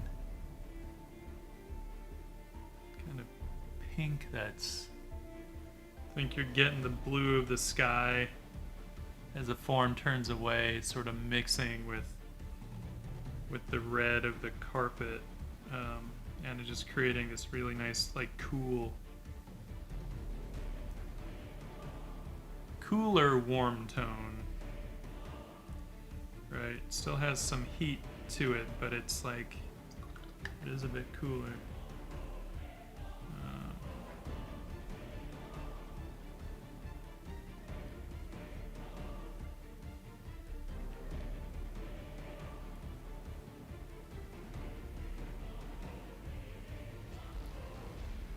Because you got to be careful with um, women. If you get a lot of cools happening on the bottom part of the face, it can read a bit like a 5 o'clock shadow, and we don't want that.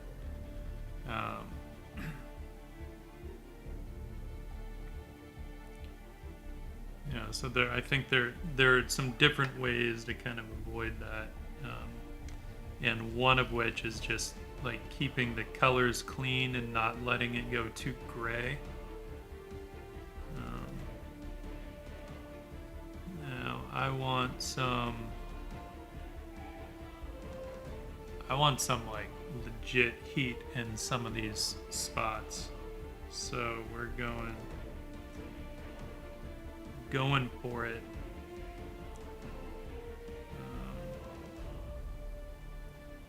So like I really want to catch the red that's being reflected, and now it's looking a little too desaturated, so I'm just adding some nice hot, dude, fly, go away. Nobody likes you.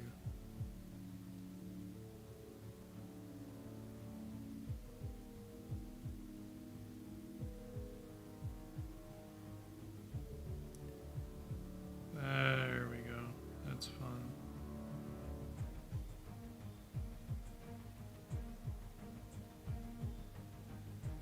I can dig it. I can dig it. Can you dig it?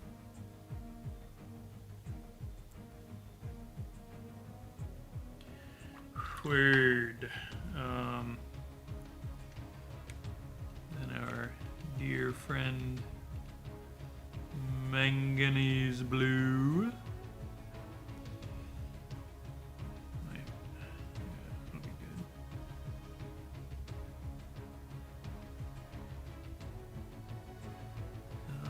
Maybe a little bit more opacity.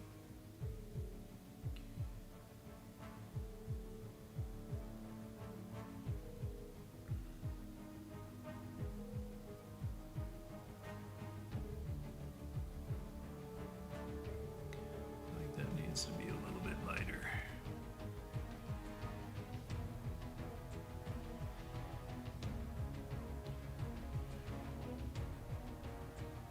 Gotta be careful with gouache, knowing that it will dry darker, right? The lighter colors will dry darker. I mean, sometimes as much as like 10% darker. And there's no way around that with gouache. That's just how the medium works.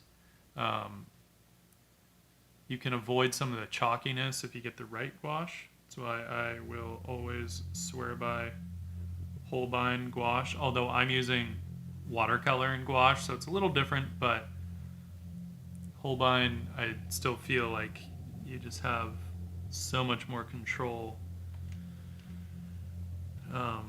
over the colors. I gotta get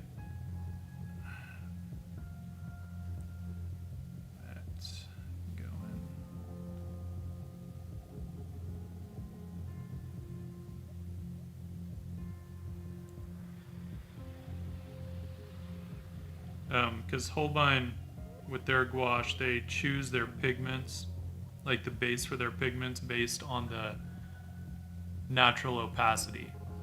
Most companies are just using white to give opacity to the different paints, which is why they get chalky when you water them down or lighten them in value too much.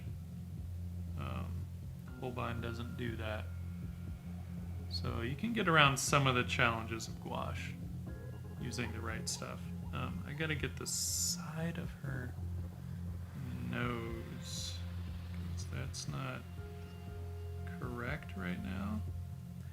It's too dark. We don't want that. Don't want that. But we don't want to get too light with it either. Still gotta separate it and turn that.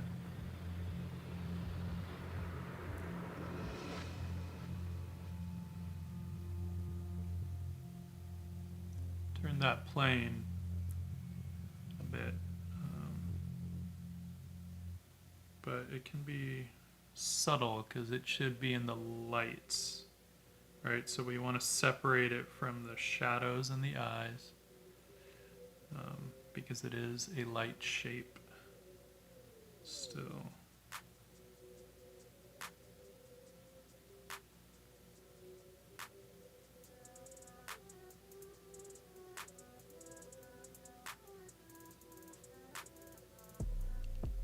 And as I said before, we can also just turn planes with temperature shifts. We don't always have to rely on value shift.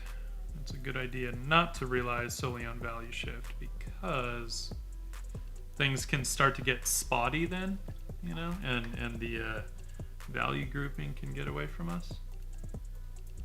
We don't want that. That's not a good thing.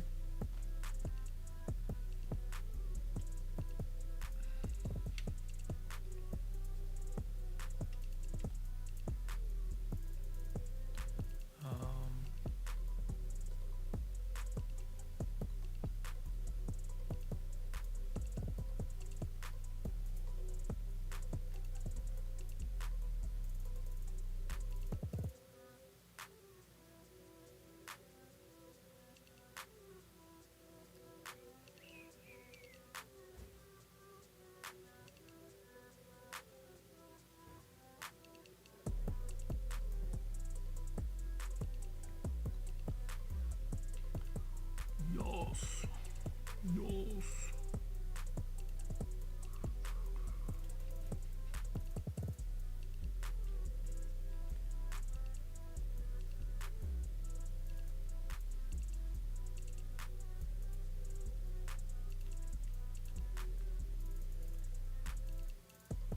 There's a balance here.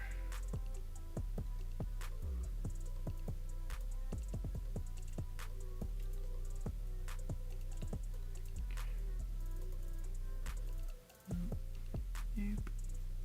Nope.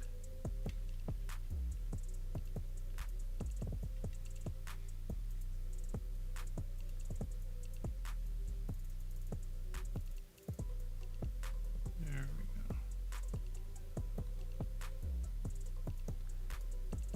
It's a challenge sometimes finding the right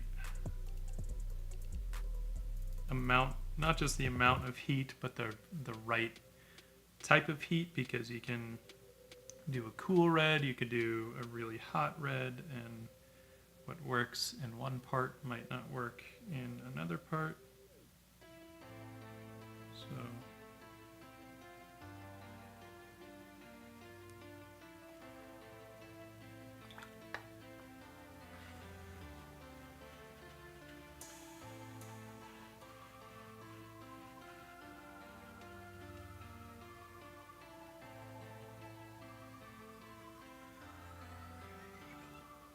also, as always, if anyone has any questions, please feel free, ask away. Or we can just do like a Q&A after this or something. But, you know, doesn't even have to be art related. Questions about anything. Or topics to discuss. They don't even have to be questions. What should we talk about?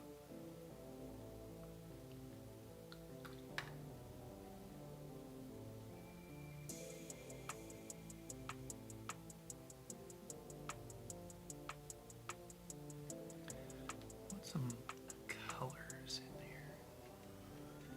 Play with some colors.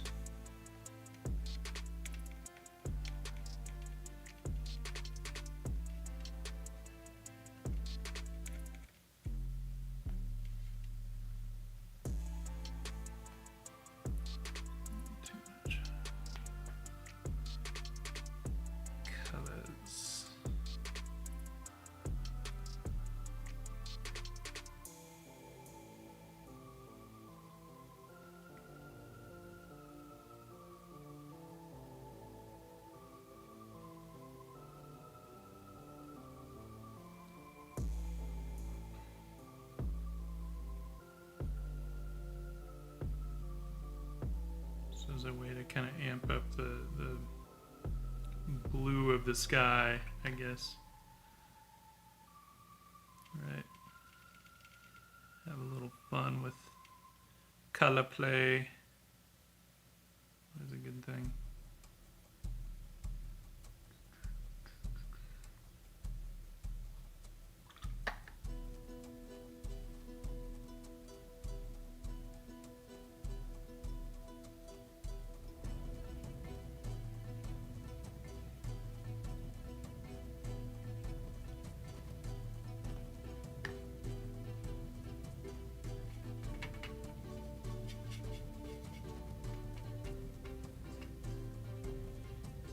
I did, actually. I attended 2 art schools, strictly speaking. I initially went to school for computer animation, and I went to DigiPen Institute of Technology for that. And then while I was there, I discovered that concept design was a thing. And so I kind of, I wanted to finish at DigiPen, but I did focus a lot more on drawing and concept design. Then afterward, I tried to get work, but I had absolutely no experience.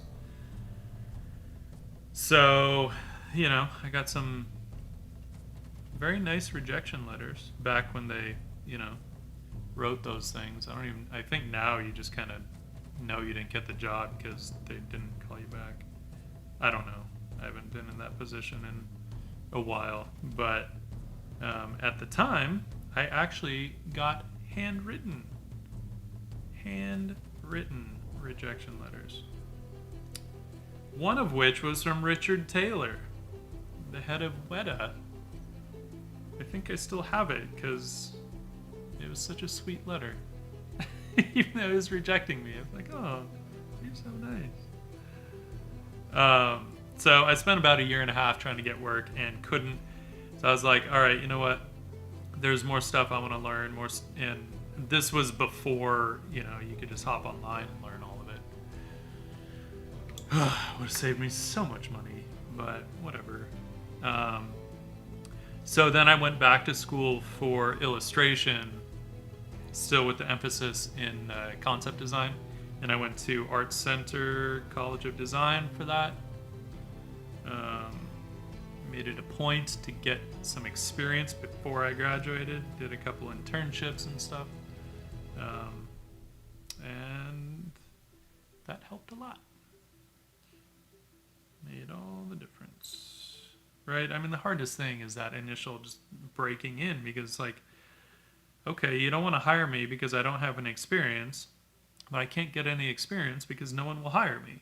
It's such a shitty catch-22, and there's no simple way around it. You just have to, take whatever work you can and just slowly build your experience and then constantly push yourself to get better, so that hopefully you get to a point where then they can't say, no, dude, fly, go away. I told you, no one likes you. Hopefully get to a point where they just really can't say no to you. Obviously easier said than done, but it's always the goal, right? So I was in school from about 2000 to the end of 2007.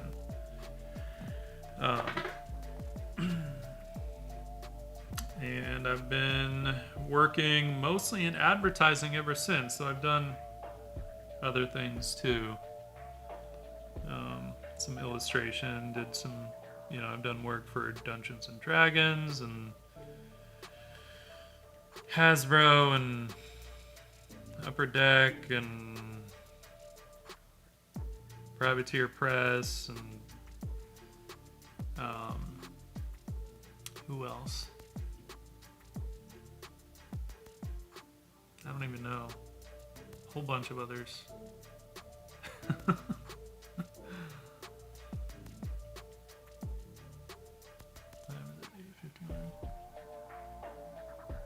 But, these days, you don't really have to go to art school. I mean, the benefit of going to school is that you can, well, all right, so it's sort of a benefit, but kind of not. I was going to say because you can get loans and then just focus on school and not have to work while you're doing it, but at the same time, then you come out with a shit ton of loans. And I can say from experience, not fun. Like, really not fun. And these days, it's like the amount of loans that people come out with are too high. Like, the industry can't really support it, not in the way that people think.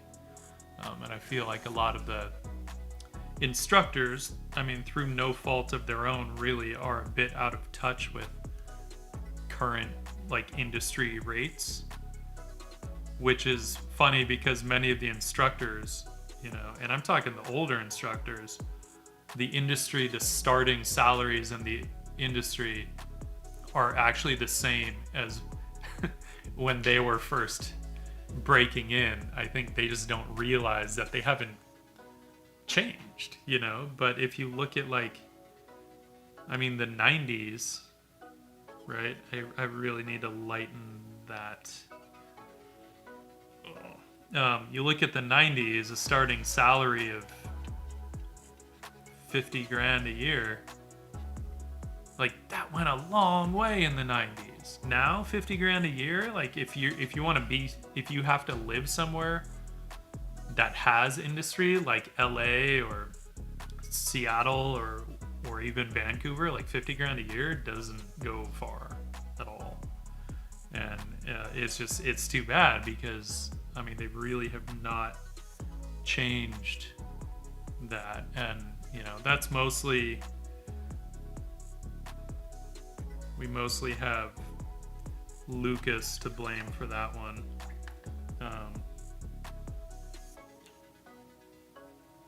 Swear I had a napkin somewhere here, but I don't know where it is, so we're just gonna have to use because basically in the what was happening in the late 90s and early 2000s, companies were poaching each other's employees a lot, right? And then what was happening is that was driving salaries up, which is how it should be. It should be a competitive thing. But of course, Mr. George didn't like that. So he basically contacted all the heads of the different studios and said, hey, how about we stop poaching each other, and that way we can essentially cap out the salaries, and instead people will lower their rates to be able to work with us instead of us having to raise our salary pay to hire them.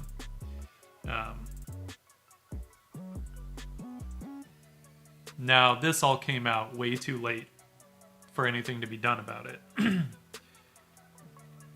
That is wage fixing, and technically that is very illegal. But it is the reason that many of the salaries have not changed in 25 or 30 years, which is ridiculous because they need more art than ever, right? I mean, everything now is designed. Everything needs artists. And you would think that artists would be getting paid more than ever, but that's not the case. That's not the case. Not to say that some of them aren't. Like, some do very well. Strictly speaking, I cannot complain. But I always am pretty much on the side of the artist. So, I do see what happens in the industry, and I don't like it, Um,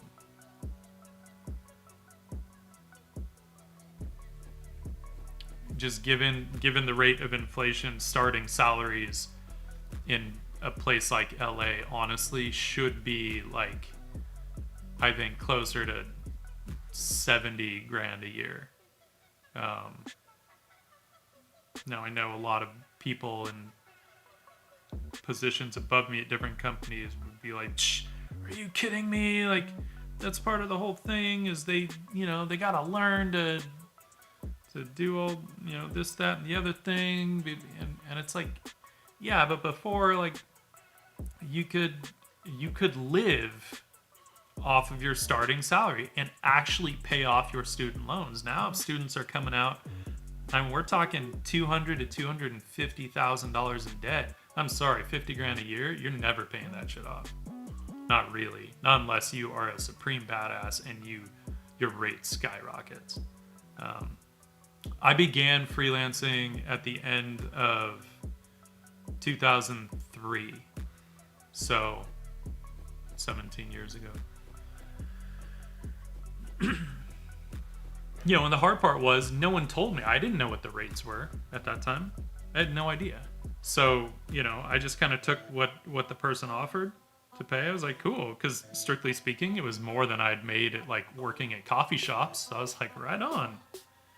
And even when I got out of school and they offered me 35 an hour, I was like, dude, hell yeah, I'd never made 35 an hour doing anything. So I was stoked, but then what happened was, this is my first gig in advertising. And if you think about, working, it's like a 8-hour day. So whatever that ends up being, like $275 or something like that, $280 a day or something, and that's before taxes. It seemed like a lot, but then I was working next to a guy who, he had been working as a sketch artist basically since just before I was born. So,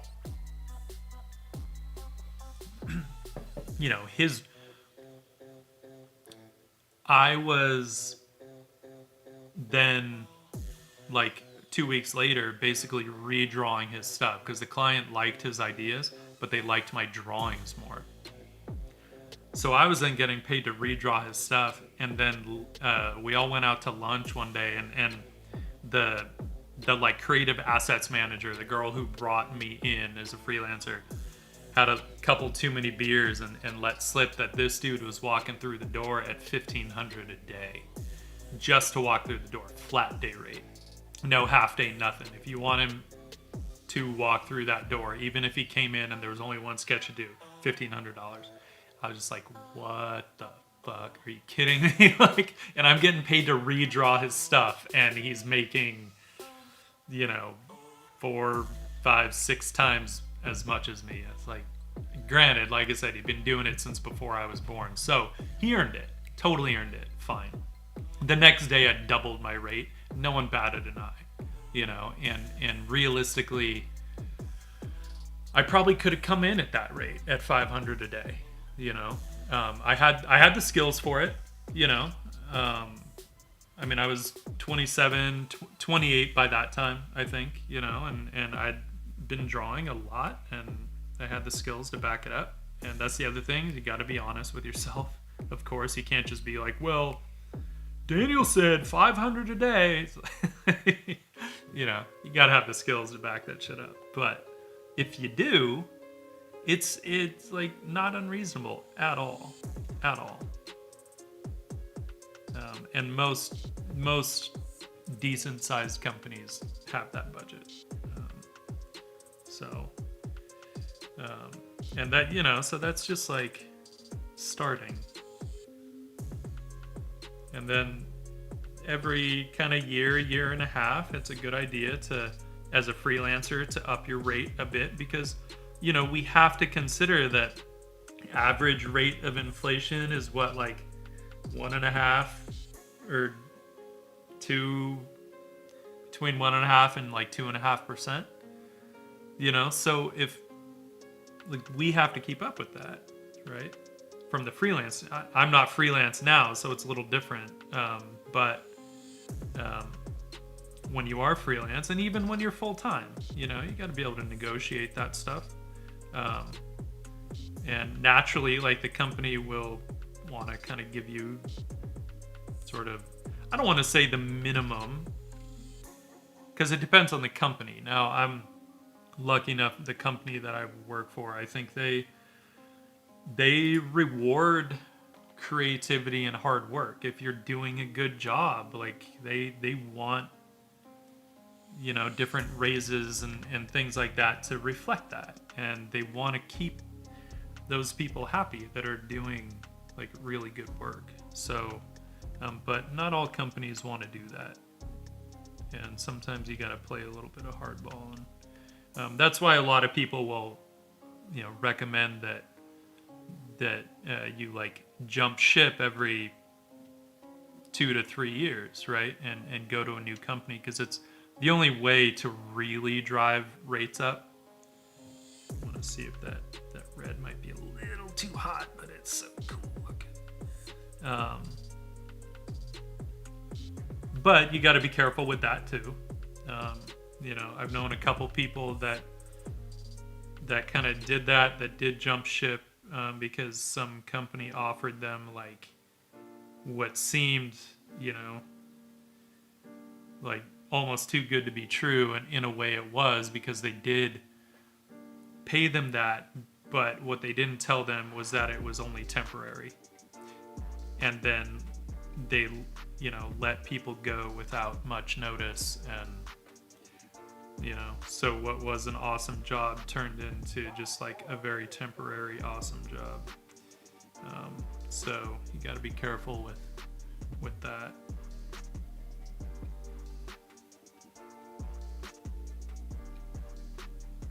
And because the other side is, I've also seen people just trying to charge way too much, and because they think, because some like teacher told them that that's what they should charge.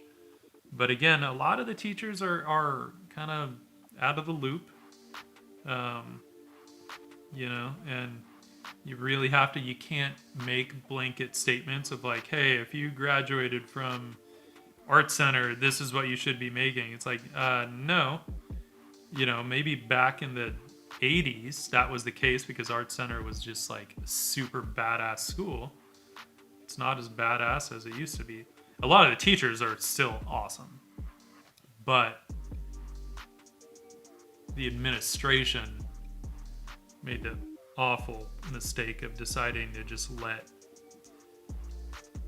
people in that were not ready. Right? Like they had literally said that, the previous president of the school, because they used to only take in, on a scale of 1 to 10 on the portfolio rating, they would only take in 7s and up, right? And then at one point, because he wanted to start bringing more tuition money in, he said, okay, let's start letting in the 5s and 6s. And, it drove the quality of the work down, and the quality of the classes as a result, because then you had people in there that didn't have the experience that they should have, asking questions that they technically should already know the answers to if they're at a school that costs that much money. You can't be sitting in an art class asking what a highlight is when you're paying that much to be there. It's just, that's a stupid waste of everyone's time, including your own. If you don't know what a highlight is, like, go to community college for that. Don't pay $20,000 a term, $60,000 a year to learn that. Especially not when you can just Google it.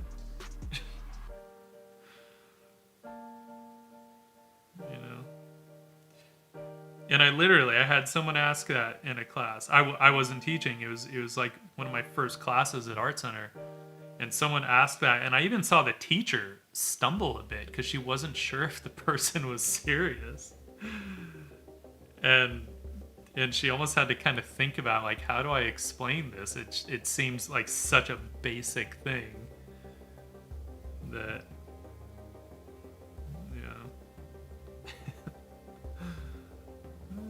all right. I feel like she's kind of done. She's gonna start to get overworked if I'm not careful. Like some parts already kind of did, but that's okay. That's okay. Just kind of looking at the shape of her eyebrows, and I feel like there's something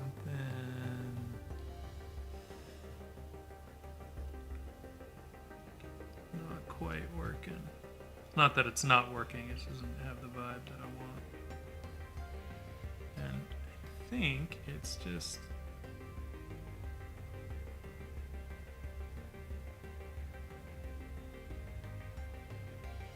yeah, there we go. That's what's happening. And there. Man, these little shapes sometimes just make all the difference.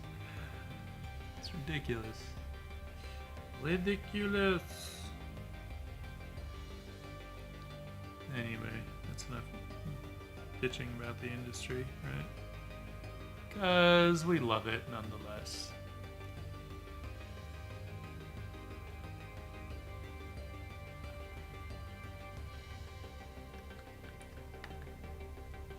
All right.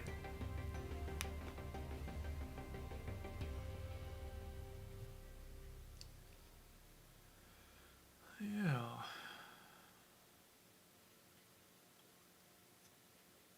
Bit higher contrast up there than... quite a bit higher contrast than what I'm seeing. You guys will have to tune into the Discord or Instagram afterward to kind of get a better sense of what I'm seeing. But I'm digging it. I'm digging it. You. Oh. Time is it? I might kind of call this one a little earlier. I'm trying not to stream till like 10:30 at night, because then it takes too long to get to sleep, and I'm still trying to wake up early, and it just gets sleep deprivation doesn't help. Plus, we're about to get pretty busy at work, so I need my rest. Man, it's interesting just looking at, going so much lighter on the skin. Here, let's see these. Let's ignore this one. It's our white balance card. Y'all. Man, I really wish I could like kick that contrast down, because it is too high contrast, but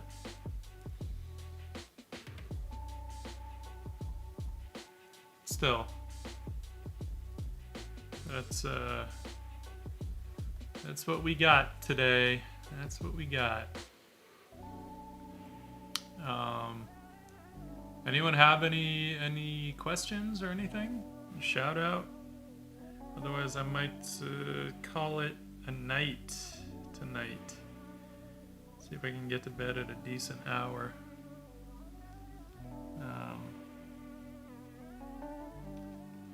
Night, Inkwell. Thank you for joining. I'm glad you could be here.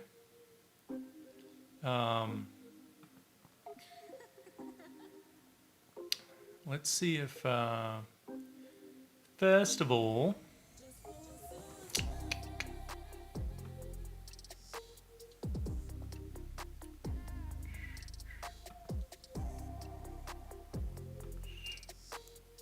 Just want to see who's... Ooh, Autumn's streaming. All right, cool. All right, we are going to raid Mr. Autumn because that shit's fun. Everyone on YouTube, we're gonna do a raid. I'm gonna call it a night. I will be back Saturday afternoon, possibly before that, but definitely Saturday afternoon. So YouTubers, thank you for joining. Twitchers, let's raid.